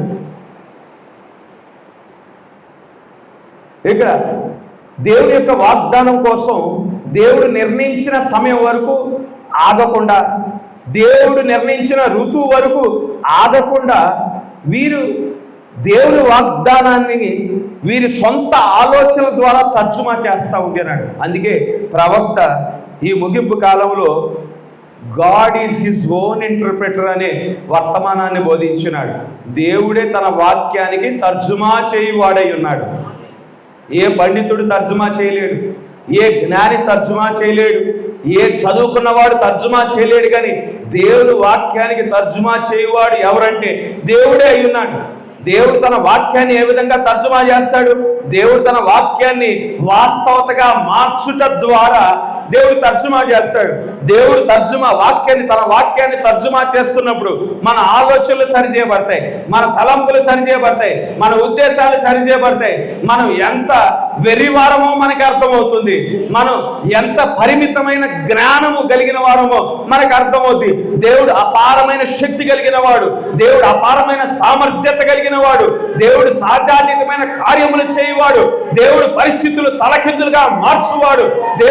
దేవునికి అసాధ్యమైన కార్యము ఏది లేదని ఆయన వాక్యాన్ని ఆయన తర్జుమా చేస్తున్నప్పుడు మనం గుర్తించు వారముగా ఉంటాము. హల్లెలూయా. కనుక ఇక్కడ 16వ అధ్యాయంలో మనం గమనించినట్లయితే అబ్రహాము యొక్క వయస్సు 16వ అధ్యాయం ముగింపుకు వచ్చేపాటికి అబ్రహాము యొక్క వయస్సు 86 సంవత్సరాలు. 86 సంవత్సరాలకి అబ్రాహాము ఏం చేస్తా ఉన్నాడు? హాగర్ని వివాహం చేసుకున్నాడు. 17వ అధ్యాయం యొక్క ప్రారంభంలో చూస్తే మరలా అబ్రహాం యొక్క వయసు ప్రస్తావించబడింది. 16వ అధ్యాయంలోనేమో ఆయన వయసు 86 సంవత్సరాలు. 17వ అధ్యాయం దగ్గరికి వచ్చేపాటికి ఆయన వయసు 99 సంవత్సరాలుగా చెప్పబడి ఉన్నది. అంటే 86వ సంవత్సరం నుండి 99వ సంవత్సరం వరకు దేవుడు అబ్రహాముతో మాట్లాడలా. అబ్రహాంకి ఎటువంటి కళలు ఇవ్వలేదు, అబ్రహాం ఎటువంటి దర్శనాలు ఇవ్వలేదు, అబ్రహాంకు సంబంధించిన సంగతులు ఏవి 86వ సంవత్సరం నుండి 99వ సంవత్సరం వరకు ఏది రాయించలేదు. ఎందుకు అంటే వాళ్ళు ఏం చేశారు? దేవుడు ఒక వాగ్దానాన్ని ఇస్తే వారి సొంత జ్ఞానంతో దాన్ని వాస్తవతగా మార్చడానికి ప్రయత్నం చేశారు. హాగర్ని ఉపపత్తిగా తీసుకొని ఉన్నాడు. ఉపపత్తిగా తీసుకుంటే మరి ఇష్మాయేలు పుట్టాడు. ఈ 13 సంవత్సరాలు మనం గమనించినట్లయితే 86 నుండి 99 వరకు 13 సంవత్సరాలు హాగరు దాసిగా ఉండిన ఈమె అబ్రహాం యొక్క గుడారంలో తిరుగుతా ఉన్నది. ఒక అవిశ్వాసి అబ్రహాం యొక్క గుడారంలో తిరుగుతా ఉన్నది. దేవుడు అంటే భయం లేనిది, భక్తి లేనిది, దేవుని ద్వారా దేవుని నిబంధనలో భాగము లేని ఒక స్త్రీ అబ్రహాం యొక్క గుడారంలో తిరుగుతా ఉన్నది. యజమానుడా నీ కుమారుడికి అది కావాలి, యజమానుడా నీ కుమారుడికి ఇది కావాలి, యజమానుడా నీ కుమారుడికి అది తీసుకురా, యజమానుడా నీ కుమారుడికి అది తీసుకురా అని తిరుగుతా ఉండేది. కనుక దేవుడు ఏం చేశాడు? 86వ సంవత్సరం నుండి 99వ సంవత్సరం వరకు నిశ్శబ్దముగా ఉండిన వాడిగా ఉండినాడు. ఇక గుడారంలో తిరిగి అది తీసుకురా ఇది తీసుకురా అని చెప్తా ఉండినప్పుడు శారా చూస్తూ ఉంది. శారాకి తలనొప్పి వస్తూ ఉంది. ఒక అబ్రహాం యొక్క గుడారం, ఆ కాలానికి సంబంధించిన ప్రవక్త యొక్క గుడారంలో ఒక అలజడి ప్రారంభమైంది. ఇష్మాయేలు జన్మించడానికి కారణం ఏమిటి? దేవుని వాగ్దానాన్ని సొంతగా తర్జుమా చేయటానికి ప్రయత్నం చేసిన వారిగా ఉండేనారు. ఆ పుట్టిన ఇష్మాయేలు కూడా ఎటువంటి వాడై ఉన్నాడు? శరీర సంబంధమైన బలము ద్వారా వాగ్దానాన్ని ఉత్పత్తి చేయటానికి ప్రయత్నం చేసినప్పుడు ఎటువంటి వాడు పుట్టాడు? అడవి గాడిద వంటి వాడు పుట్టాడు. ఎప్పుడు మరి యుద్ధము చేసేవాడు జన్మించాడు. తన హస్తము తన సహోదరులకు ఎప్పుడు విరోధముగా లేచే ఒక వ్యక్తి జన్మించడం మనం చూడగలుగుతూ ఉండినాము. గలతీయులకు రాసిన పత్రికలో 4వ అధ్యాయంలో ఇష్మాయేలు గురించి మాట్లాడుతూ ఉన్నాడు. ఇస్సాకు గురించి కూడా పౌలు మాట్లాడుతూ ఉండినాడు. ఇక్కడ ఇస్సాకు గురించి మాట్లాడేటప్పుడు వారు వాగ్దాన సంతానముగా ఉండి ఉన్నారు. ఇస్సాకు గురించి మాట్లాడేటప్పుడు, కానీ ఇష్మాయేలు గురించి మాట్లాడేటప్పుడు వారు శరీర సంబంధులు మాత్రమే. ఇస్సాకు మాత్రము ఆత్మ సంబంధమైన ఇజ్రాయేలీలై ఉన్నారు. ఇష్మాయేలు మాత్రం శరీర సంబంధమైన వాడు మాత్రమే. శరీర కార్యముల ద్వారా ఆ జాతిలో పుట్టి ఉండవచ్చు, శరీర కార్యముల ద్వారా ఆ గృహంలో పుట్టి ఉండొచ్చు, కానీ వాగ్దానంలో భాగము కాని వాడై ఉన్నాడు. ఇస్సాకు ఎవరికి సాదృశ్యంగా ఉన్నాడంటే తిరిగి జన్మించిన వారికి సాదృశ్యముగా ఉన్నాడు. పరిశుద్ధాత్మతో నింపబడిన వారికి సాదృశ్యముగా ఉన్నాడు. ఇష్మాయేలు మాత్రము భౌతికంగా పుట్టిన వాడై ఉన్నాడు. భౌతికంగా ఆ కుటుంబంలో పుట్టి ఉండవచ్చు, కానీ నువ్వు తిరిగి జన్మించిన వాడు కాదు. ఇక్కడ హాగరు మనం గమనించినట్లయితే హాగరు వివాహము ద్వారా ఆమె చేర్చుకొనబడలేదు. హాగరు రెబ్కా అయితే వివాహం ద్వారా ఆమె చేర్చుకొనబడింది. వివాహం ద్వారా చేర్చుకొనబడినప్పుడు, వివాహం చేయబడినప్పుడు వివాహ సూచన ఉంటుంది, ఉంగరమో ఏదో ఒకటి ఉంటుంది. వివాహం చేసుకున్నప్పుడు వివాహ సర్టిఫికెట్ ఉంటుంది. వివాహంతో ద్వారా ఒక స్త్రీతో ఐక్యపరచబడినప్పుడు ఆ వ్యక్తి యొక్క ఆస్తిలో సగభాగానికి ఆమె ఆమె హక్కు కలిగి ఉంటుంది. ఆమెకు పుట్టే సంతానానికి ఆ వ్యక్తికి ఉండిన ఆస్తి మొత్తం మీద వారసుడిగా ఉండి ఉంటాడు. కానీ హాగరు ఆ విధంగా చేర్చుకొనబడలేదు, వివాహం ద్వారా చేర్చుకొనబడలేదు. అబ్రాహాముకు సంబంధించిన వివాహ సూచన లేదు, అబ్రాహాముకు సంబంధించిన పెళ్లి సర్టిఫికేటే లేదు, అబ్రాహాముకి సంబంధించిన ఆస్తి మీద ఆమెకు హక్కు లేదు, అబ్రాహాముకు ఆ ఇష్మాయేలు కూడా అబ్రాహాముకు సంబంధించిన ఆస్తి మీద ఎటువంటి అధికారము లేదు. కానీ వివాహము ద్వారా చేర్చుకొనబడినప్పుడు అధికారం ఉంటుంది. ఈనాడు మనం వివాహము ద్వారా దేవునితో ఐక్యపరచబడిన వారమై ఉన్నాం. అందుకే మనం ఆయనతో పాటు ఆయన సింహాసనం మీద కూర్చుండబడి వారమై ఉన్నాము. పౌలేమో సంఘాన్ని ప్రదానం చేసిన వాడిగా ఉండినాడు. ఈ కాలపు వర్తమానికుడు మన దేవునితో మన పెళ్లి కుమారుడితో వివాహం జరిగించిన వాడిగా ఉండినాడు. కనుక ఏ సంఘాలైతే దేవునితో వివాహం చేయకోకుండా సమీపించడానికి ప్రయత్నం చేశారో వారికి సింహాసనం మీద ఎటువంటి హక్కు లేదు. ఎక్కడే వివాహం చేయబడాలి, ఎక్కడే దేవునితో ఐక్యపరచబడాలి, అప్పుడు నువ్వు ఆ దేవుని సింహాసనం మీద కూర్చుంటావు.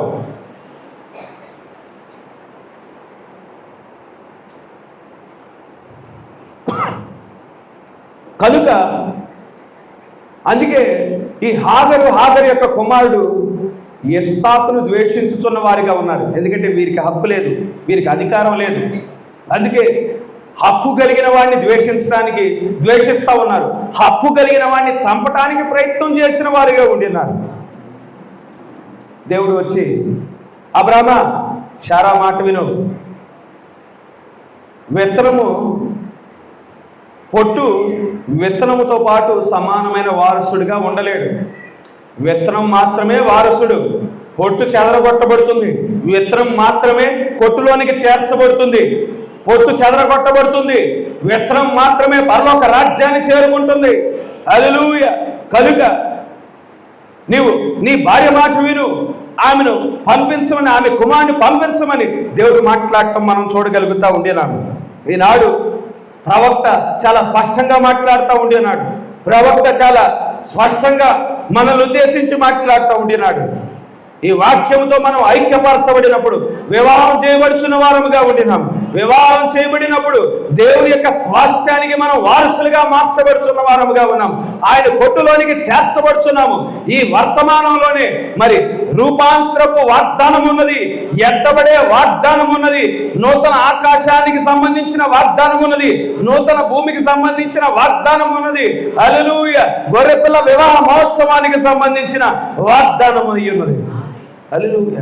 కనుక ఏ వాగ్దానములు అయితే మనకి ఇవ్వబడి ఉన్నాయో ఆ వాగ్దానాల నిమిత్తం మన ఆలోచన పక్కన పెట్టి, మన తలంపులు పక్కన పెట్టి, మన ఉద్దేశాలను పక్కన పెట్టి, ప్రభువా ఈ వాగ్దానాలు మాకు ఇచ్చున్నావు తండ్రి, ఈ వాగ్దానాలు మా పట్ల వాస్తవతగా మార్చు ప్రభువా, ఈ వాగ్దానాల కోసం మమ్మల్ని సిద్ధపరచు ప్రభువా, మీ వాక్యంతో మేము ఐక్యపరచబడాలి ప్రభువా, మీ వాక్యంతో మేము మార్చబడాలి, మీ వాక్యముగా మార్చబడాలి ప్రభువా.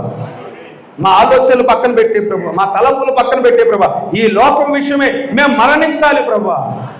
దేవుడు అబ్రహాం దగ్గరికి ఎల్షద్దాయిగా వచ్చినప్పుడు అబ్రహాం యొక్క పూర్తి శక్తి నశించేంత వరకు ఎదురు చూశాడు. ఈనాడు పూర్తిగా ఈ లోకానికి మనం మరణించేంత వరకు దేవుడు ఎదురు చూచువాడై ఉన్నాడు.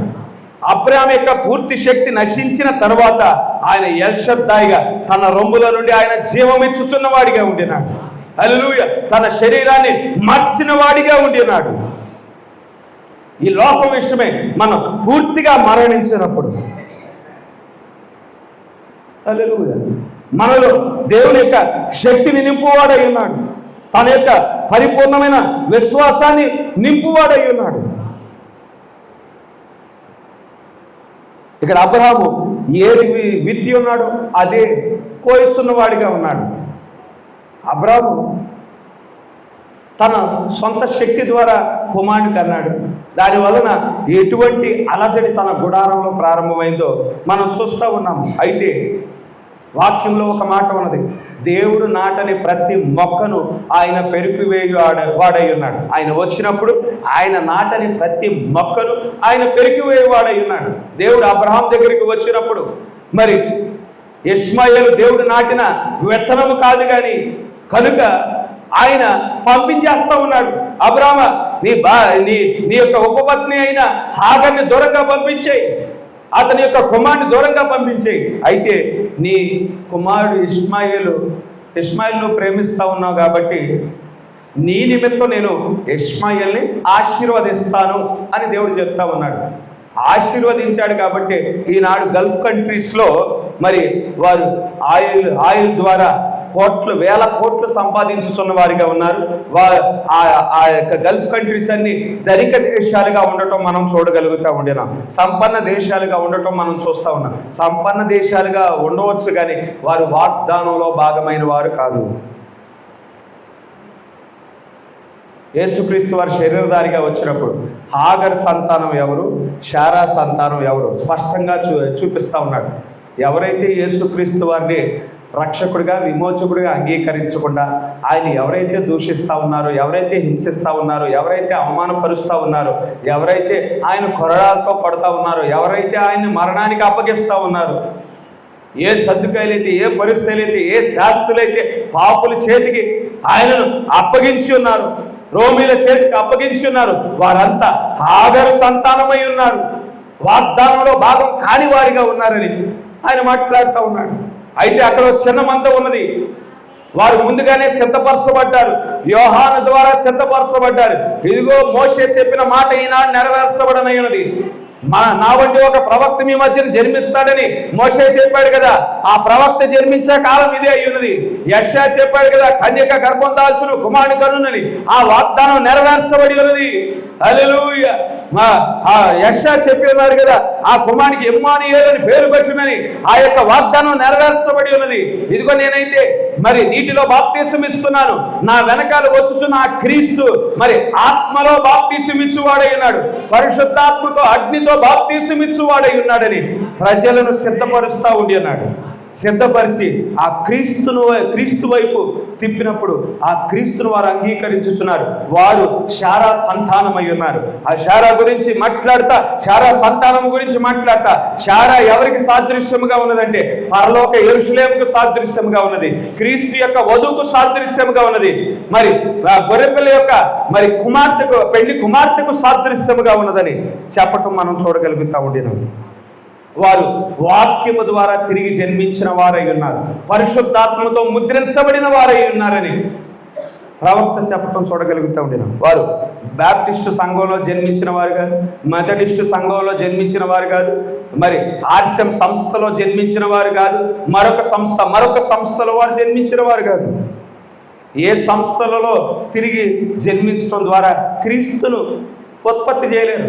సంస్థల ద్వారా జన్మించినప్పుడు క్రీస్తుని వారు ఉత్పత్తి చేయలేరు. ఎందుకంటే సంస్థలన్నీ దేని మీద కట్టబడ్డాయి? మానవ సిద్ధాంతాలు, వాక్యము మరియు లోకము కలిపిన సిద్ధాంతముతో సంస్థ కట్టబడి ఉన్నది. అటువంటి సిద్ధాంతం ద్వారా జన్మించిన వారు క్రీస్తును ప్రతిబింబించలేరు, క్రీస్తును ఉత్పత్తి చేయలేరు. కానీ వారు సంకరము చేయబడిన జాతినే ఆ సంస్థలు ఉత్పత్తి చేస్తాయని ప్రవక్త చెప్తామండి. కయ్యోను వంటి వారే జన్మిస్తారు. కానీ నిజమైన వాక్యము ఏ కలుషితం లేని వాక్యము ద్వారా జన్మించినప్పుడు వారు క్రీస్తులై ఉంటారనే విషయాన్ని మనం గుర్తించవలసిన వారమై ఉన్నాము.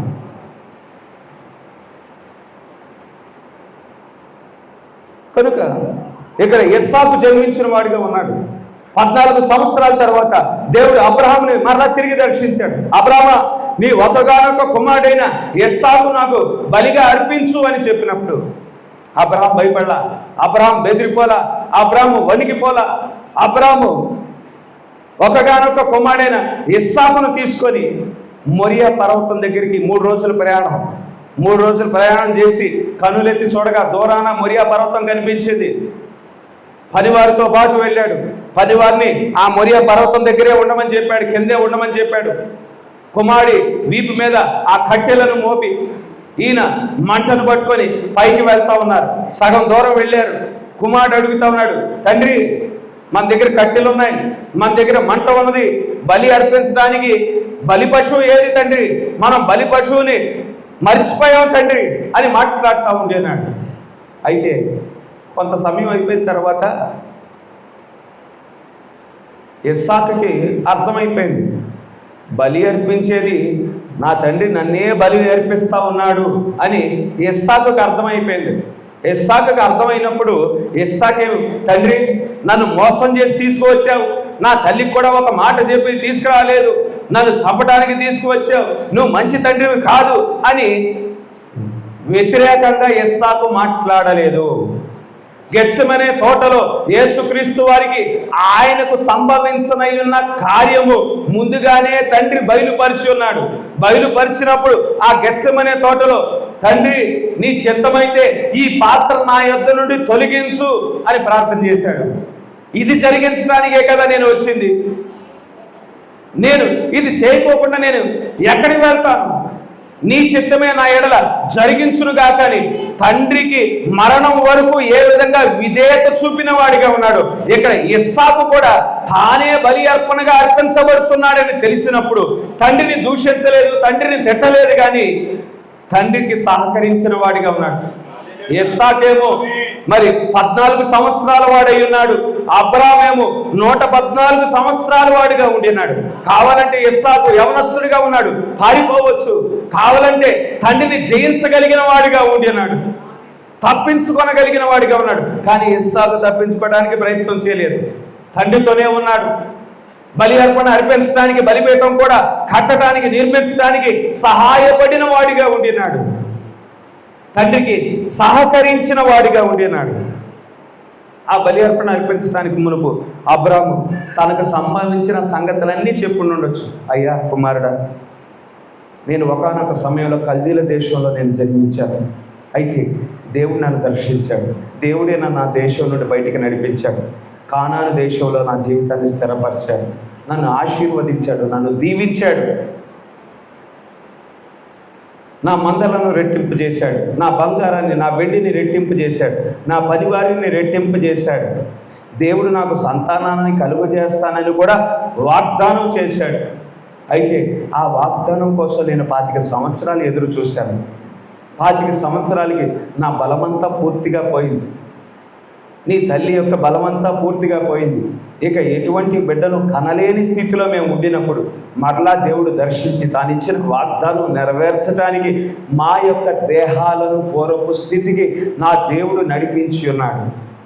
ఏ దేవుడైతే మా జీవితాలలో సహజాతీతమైన కార్యము జరిగించి ఉన్నాడు, అదే దేవుడు మరొక వాగ్దానం కూడా చేశాడు. నీ సంతానాన్ని నేను అభివృద్ధి పరుస్తాను, విస్తరింపజేస్తాను. నీ సంతానము మరి సముద్ర తీరమందు ఇసుకరేణుల వలె ఉంటారు, నీ సంతానము ఆకాశ నక్షత్రముల వలె ఉంటారు, భూమి అంతటా విస్తరిస్తారు, వారి శత్రు గౌనిని స్వాధీనపరుచుకుంటారని అదే దేవుడు నాకు వాగ్దానం చేశాడు. నీ సంతానం ఇష్మాయేల్ అని దేవుడు చెప్పలేదు, నీ సంతానం ఇస్సాకే అని దేవుడు చెప్పాడు. కనుక నీ ద్వారానే మరి నా సంతానముగా పిలువబడే వారంతా వస్తారు, నీ ద్వారానే మరి నక్షత్రముల వలె ఉంటారు, సంతానం నా సంతానం ఇస్కరేణుల వలె ఉంటారు. కనుక ఇప్పుడు నిన్ను బలిగా అర్పించినా కానీ నా దేవుడు నిన్ను మరణం నుండి తిరిగి లేపువాడై ఉన్నాడని విశ్వాసాన్ని కనుపరచడం మనం చూడగలుగుతూ ఉంటున్నాం. కుమారుడేమో మరణం వరకు విధేయత చూపిస్తా ఉన్నాడు, తండ్రి ఏమో విశ్వాసం చూపించుతున్న వాడిగా ఉన్నాడు. ఎప్పుడైతే విశ్వాసాన్ని ఆ అబ్రాహాము కనుపరిచి ఉన్నాడో, విశ్వాసం ఏం చేస్తా ఉన్నది, అది దేవునిని రంగం మీదకి తీసుకువస్తుంది. హల్లెలూయా! దేవుడు రంగం మీదకి వచ్చి ఉన్నాడు. అబ్రాహాము యొక్క విశ్వాసాన్ని చూసిన వాడిగా ఉన్నాడు. అబ్రాహాము యొక్క విశ్వాసము అది దేవునిని మెప్పించింది. విశ్వాసం లేకుండా దేవుని మెప్పించే అవకాశమే లేదు. హల్లెలూయా! విశ్వాసము ద్వారా దేవునిని రంగం మీదకి తీసుకురావచ్చు. దేవుడు రంగం మీదకి వచ్చినప్పుడు పరిస్థితులు మారిపోతాయి, స్థితిగతులు మారిపోతాయి. ఎటువంటి రోగమైనా, ఎటువంటి వ్యాధి అయినా, ఎటువంటి దురాత్మల సమూహమైన లయమైపోవాల్సిందే. హల్లెలూయా! అక్కడ ఎప్పుడైతే అటువంటి విశ్వాసము అబ్రహాము కనుపరిచి ఉన్నాడు, దేవుడు ఏం చేస్తా ఉన్నాడు, అబ్రహాము యొక్క విశ్వాసాన్ని బట్టి అబ్రహాముని మెచ్చుకొనుచున్న వాడిగా ఉండినాడు. ఇందుని బట్టి నేను తెలుసుకున్నాను, నీ ఆస్తిని ఎక్కువగా నువ్వు ప్రేమించడం లేదు, నీ కుమారుని ఎక్కువగా ప్రేమించడం లేదు, కానీ నాకు నీ జీవితంలో మొదటి స్థానం ఇచ్చిన వాడవుగా ఉన్నావు అని అబ్రహాము విషయంలో దేవుడు చూసిన కార్యముగా ఉన్నది. కనుక దేవుడు అక్కడ తన పలుకబడిన మాట ద్వారా ఒక పొట్టేలును సృష్టించడం మనం చూడగలుగుతాం. అక్కడ మొరియా పర్వతం మీద ఇస్సాకు క్రీస్తుకు సాదృశ్యముగా ఉన్నాడు, అక్కడ పొట్టేలు క్రీస్తుకు సాదృశ్యముగా ఉన్నాడు. బలి అర్పణగా అర్పించబడే ఏ పశువు అయినా, బలి పశువు అయినా కానీ ఎటువంటి ముడత ఉండకూడదు, ఎటువంటి మత్స ఉండకూడదు, ఎటువంటి కళంకము ఉండకూడదు. కనుక ఇక్కడ ఇస్సాకు కూడా ఎటువంటి మత్స లేని వాడిగా ఉన్నాడు, ఎటువంటి కళంకము లేని వాడిగా ఉన్నాడు, ఎటువంటి ముడత లేని వాడిగా ఉండినాడు, పరిశుద్ధుడిగా ఉన్నాడు ఇస్సాకు. అదేవిధంగా పలుకబడిన మాట ద్వారా సృజించబడిన పొట్టేలు కూడా ఎటువంటి మత్స లేనిదిగా ఉన్నది, ఎటువంటి ముడత లేనిదిగా ఉన్నది, ఎటువంటి కళంకము లేనిదిగా ఉన్నది. ఇస్సాకు క్రీస్తును ప్రతిబింబిస్తూ ఉన్నాడు, పొట్టేలు క్రీస్తును ప్రతిబింబిస్తూ ఉన్నది.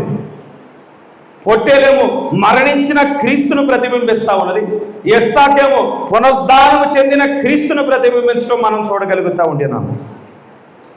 ఇక్కడ ఆదికాండంలో మనం గమనించినట్లయితే 21వ అధ్యాయాన్ని గమనించండి. ఆదికాండం 21వ అధ్యాయంలో ఇస్సాకు యొక్క జననాన్ని మనం చూడగలుగుతూ ఉంటున్నాం.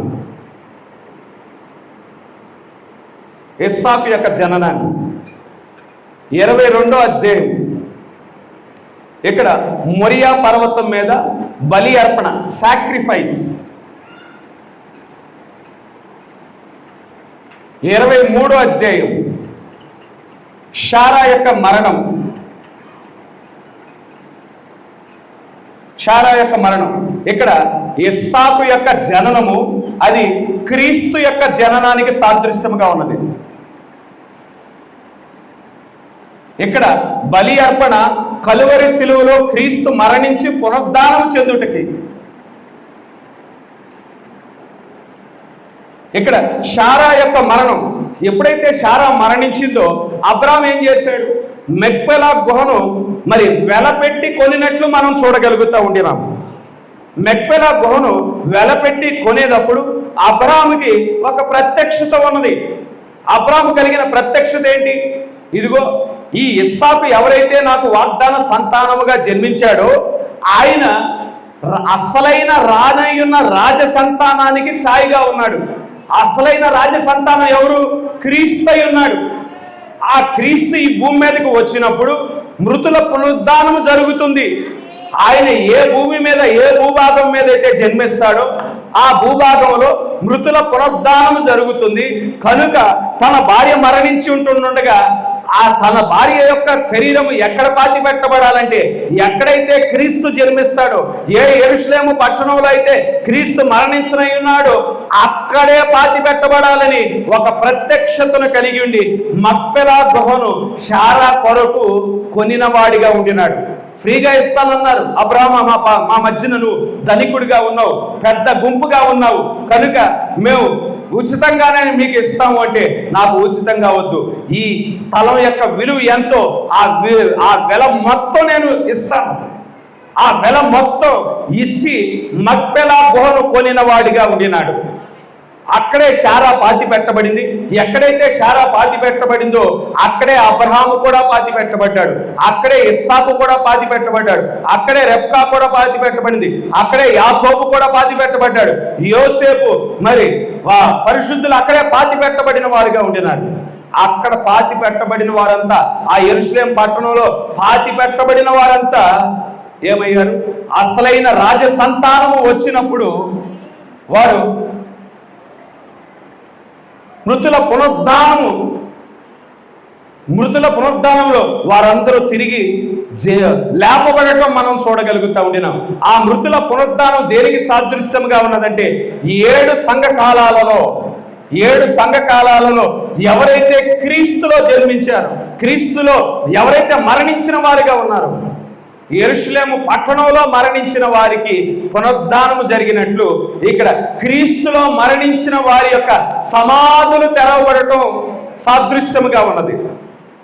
7 సంఘ కాలాల్లో ఎవరైతే క్రీస్తును రక్షకుడిగా అంగీకరించారో, ఎవరైతే విమోచకుడిగా అంగీకరించారో, ఎవరైతే క్రీస్తును వారి యొక్క సమీప బంధువుడిగా అంగీకరించారో, ఇక్కడ యేసు క్రీస్తు మరణించి పునరుద్ధానము చెందినప్పుడు ఏ విధంగా సమాధులు తెరవబడ్డాయో వీరి సమాధులు కూడా రానయ్యున్న దినములో తెరవబడతాయి.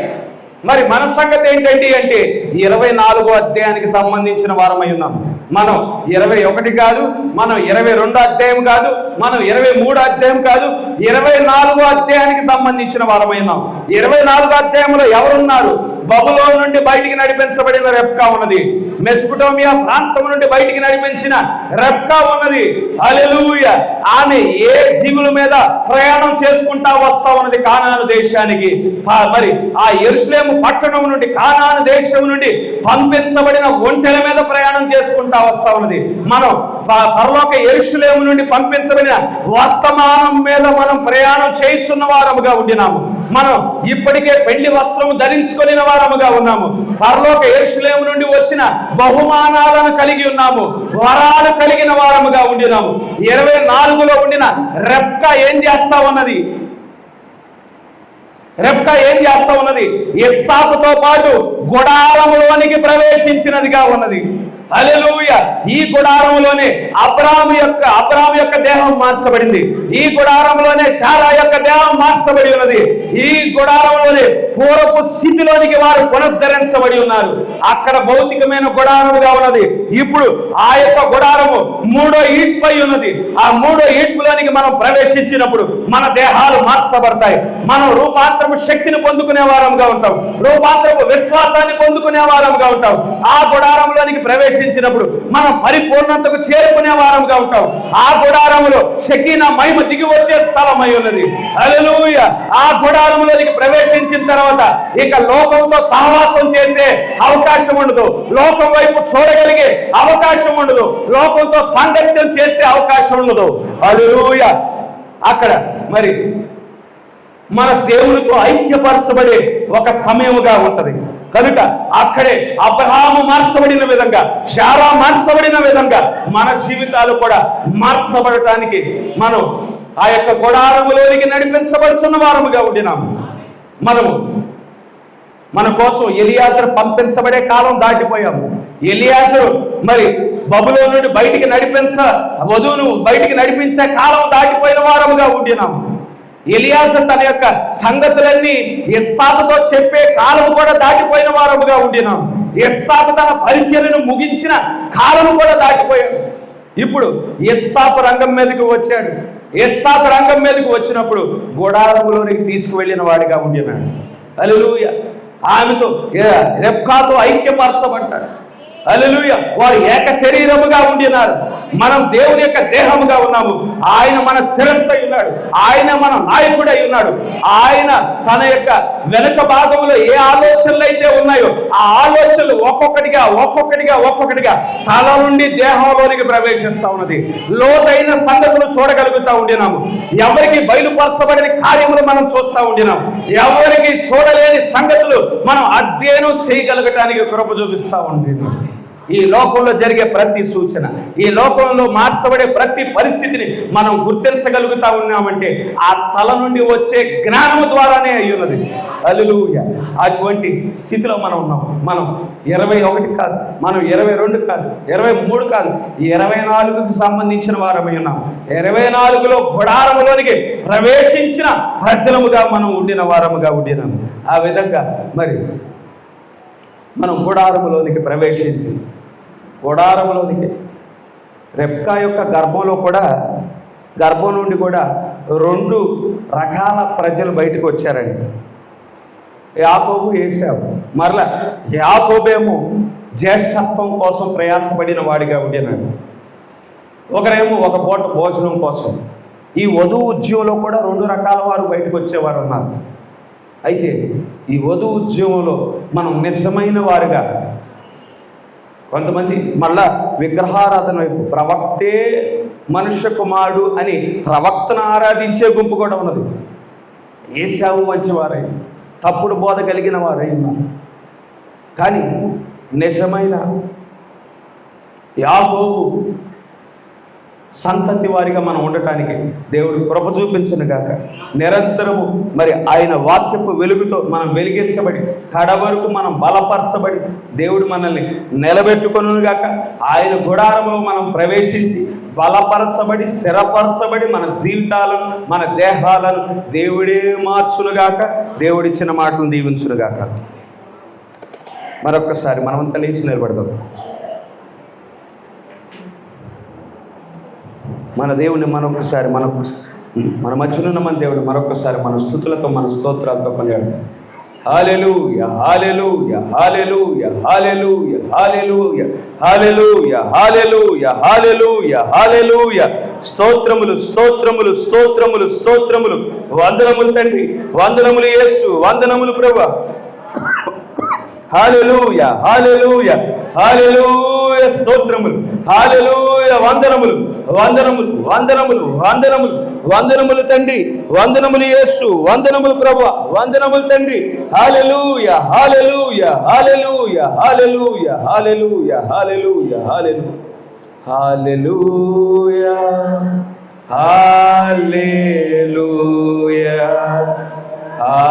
హల్లెలూయా హల్లెలూయా హల్లెలూయా హల్లెలూయా హల్లెలూయా హల్లెలూయా హల్లెలూయా. Thank you, Jesus. Thank you, Jesus. Thank you, Jesus. Thank you, Jesus. Hallelujah.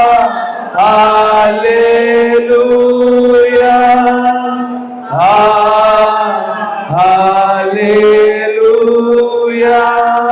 Hallelujah.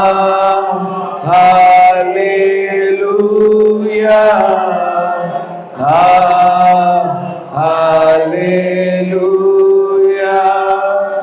జీవం కలిగిన దేవా, జీవాధిపతి, స్తోత్రములు తండ్రి, వందనములు యేసయ్య. ఈ రీతిగా ప్రభా మరొక్కసారి ప్రభు మీ సన్నిధానానికి ప్రభా మమ్మల్ని సమావేశపరిచి ఎప్పటి వరకు ప్రభా యేసయ్య మా మధ్యకు దిగి వచ్చి మాతో మాట్లాడినందుకు స్తోత్రములు తండ్రి. అవును ప్రభా, యేసయ్య మా గొప్ప దేవుడా. ప్రభా పాత నిబంధన కాలములో ప్రభా ఏదైతే జరిగి ఉన్నదో మా గొప్ప దేవుడా ప్రభువా యేసయ్య, దాని యొక్క నిజ స్వరూపాన్ని తండ్రి మా ఎడల జరిగించుచున్న వాడవయ్యున్నా మా గొప్ప దేవుడా. ప్రభువా పరిశుద్ధ గ్రంథం, ప్రారంభపు గ్రంథమైన ఆది కాండములో తండ్రి ప్రభువా యేసయ్య, ప్రభువా క్రీస్తుకు వధువుకు సాదృశ్యముగా ఉండిన సంఘటనలను ప్రభా నువ్వు పొందుపరిచావు తండ్రి. ప్రభువా అబ్రహాము మా గొప్ప దేవుడా, అబ్రహాము శారాలు తండ్రి వారు క్రీస్తు వధువును ప్రతిబింబిస్తున్నారు తండ్రి. ఏసాకు రెబ్కాలు ప్రభువా వారు క్రీస్తు వధువును సాదృశ్యంగా ఉన్నారు తండ్రి. ప్రభువా యేసయ్య, యాకోబు ప్రభా రాహేలు ప్రభువా వారు క్రీస్తు వధువును ప్రభా సాదృశ్యముగా ఉండినారు తండ్రి. ప్రభువా యేసయ్య, యోసేపు మరియు ఆశ్రయ తండ్రి వారు క్రీస్తు వధువును ప్రభా ప్రతిబింబించుచున్న వారిగా ఉండినారు మా గొప్ప దేవుడా. ప్రభువా యేసయ్య, వారి జీవితాలలో కొద్దిగా ఏదైతే జరిగినదో తండ్రి ఆ కార్యములన్నీ మా ఎడల ప్రభా నీవు జరిగించుచున్న వాడవయ్యున్నారు మా గొప్ప దేవుడా. ఇప్పటికే ప్రభా మా కొరకు పంపించబడిన ప్రభువా యేసయ్య, ఎలియాజరును ప్రభా మేము గుర్తించగలిగాము తండ్రి. ఆ ఎలియాజరు ప్రభా, ఆ ఎలియాజరుని వెంబడించడానికి ప్రభా మేము అంగీకరించి ఉన్నాము తండ్రి. అది మీ కృపయే ప్రభా. ప్రభా ఒకనాడు మేము బబులోన్లో ఉన్నాము తండ్రి, ఒకనాడు ఆ మెసొపొతామియాలో ఉన్నాము తండ్రి, సంస్థలలో శాఖలలో ఉన్నాము ప్రభా. ఎలియాజరును గుర్తించి ప్రభా ఎలియాజరుని వెంబడించడానికి కృప చూపించావు మా గొప్ప దేవుడా. ప్రభువా యేసయ్య, మా కోసం ఏ వర్తమానం అయితే పంపించి ఉన్నావు తండ్రి ఆ వర్తమానం మీద స్వారీ చేయగలిగిన వారముగా ఉండినాము తండ్రి. ఆ వర్తమానాన్ని ఏ వర్తమానం అయితే చేర్చుకుని ఉన్నాము ఆ వర్తమానమే ప్రభువా యేసయ్య మమ్మల్ని విశ్వాసం నుండి కమ్యూనియన్ ఎదుగు నడిపించున్నది మా గొప్ప దేవుడా. ప్రభువా యేసయ్య, ఎలియాజరు మా గొప్ప దేవుడా ఆ కానాను దేశాన్ని చేరుకునేటప్పుడు తండ్రి ప్రభువా తన పరిచర్య ముగించుకుని ఉన్నాడు మా గొప్ప దేవుడా. ప్రభువా ఇప్పుడు ఇస్సాకు రంగం మీదకి వస్తా ఉన్నాడు తండ్రి, నీవే రంగం మీదకి వచ్చావు మా గొప్ప దేవుడా. ప్రభువా యేసయ్య, ఇప్పుడు మా నాయకుడిగా నీ ఉన్నావు ప్రభా, మా పోషకుడిగా నీ ఉన్నావు ప్రభా, మా సంరక్షకుడిగా నీ ఉన్నావు తండ్రి, మా జ్ఞానముగా నీ ఉన్నావు మా గొప్ప దేవుడా, మా శిరస్సుగా నీ ఉన్నావు మా గొప్ప దేవుడా. ప్రభా నీతో వివాహమై ఉన్నది మా గొప్ప దేవుడా. మా యొక్క ప్రభా తెరను తీసిన వాడవు తండ్రి, మా ముసుగు తీసిన వాడు నీవై ఉన్నావు ప్రభా. మేము మీ దేహమై ఉన్నావు తండ్రి, మా శిరస్సు నీవై ఉన్నావు మా గొప్ప దేవుడా. ప్రభువా యేసయ్య, ఆ శిరస్సు నుండి ప్రభా మేము జ్ఞానాన్ని పొందుకొనిచున్నాం మా గొప్ప దేవుడా. మీతో పాటు ప్రభా ఆ గుడారంలోనికి ప్రవేశించగలగటానికి ప్రభా సహాయము దయచేసిన దేవుడు అయ్యున్నాము తండ్రి. ప్రభువా యేసయ్య, ఆ గుడారములో ప్రభా మీ శక్తి నా మహిమ ఉన్నది మా గొప్ప దేవుడా. ఆ ఆ గుడారంలో పరిపూర్ణతకు చేరే ప్రభా శక్తి ఉన్నది ప్రభా. ఆ గుడారములో మా గొప్ప దేవుడా ప్రభా దేహ మార్పు జరిగే కార్యం ఉన్నది మా గొప్ప దేవుడా. ఆ గుడారంలోనికి ప్రభా ప్రవేశించిన మమ్ములను తండ్రి లోకముతో పూర్తిగా వేరు చేసావు మా గొప్ప దేవుడా. మా వెనకాల తెర మూసిన దేవుడు అయినావు తండ్రి. నీతో పరిపూర్ణమైన సహవాసం చేయగలుగుతుంది తండ్రి. కృప చూపించుచున్న దేవుడు అయి ఉన్నావు ప్రభా. ఇటువంటి ప్రభా గొప్ప సంగతులు ప్రభా మేము చూడటానికి కృప చూపించావు తండ్రి. ఆ గొప్ప సంగతులు మా గొప్ప దేవుడా మాలో నెరవేర్చబడుచుంటుండగా ఆనందించే కృపను దయచేసావు మా గొప్ప దేవుడా. మరింత ప్రభా యేసయ్య నీవు చేయించున్న ప్రభా యేసే మా ఎడల నీవు జరిగించున్న ప్రణాళికగా ప్రభా మరింత ప్రభా యేసే సంతోషించగలిగే కృపను దయచేయండి. మరింత ప్రభా ఆ ప్రణాళిక నెరవేర్చడానికి ప్రభా మీకు పూర్తి విధేయతను చూపించే కృపను దయచేయమని కోరుచున్నా మా గొప్ప దేవుడా. ప్రభువా యేసయ్య మా గొప్ప దేవుడా నీవే ప్రభువా మా గొప్ప దేవుడా. ప్రభా బోధించబడిన ప్రతి మాటను మా ఎడల నూరంతలుగా ఫలించడానికి తండ్రి సహాయం దయచేయమని కోరుచున్నాం తండ్రి. ఇప్పుడు మా గృహాలకి మేము వెళ్ళుచుంటుండగా మరొకసారి మీ సన్నిధి మీ ప్రసన్నత మీ దీవెనలు మీ ఆశీర్వాదాలు ఎప్పుడు ఎల్లప్పుడూ మా మీద మా కుటుంబాల మీద మెండుగా కృమ్మరించమని కోరుకుంటూ ఇచ్చిన ప్రార్థన ప్రభు యేసుక్రీస్తు నామములో అడిగి వేడుకొంచున్నాను. ఆమేన్. God bless you. దేవుడిని దీవించు.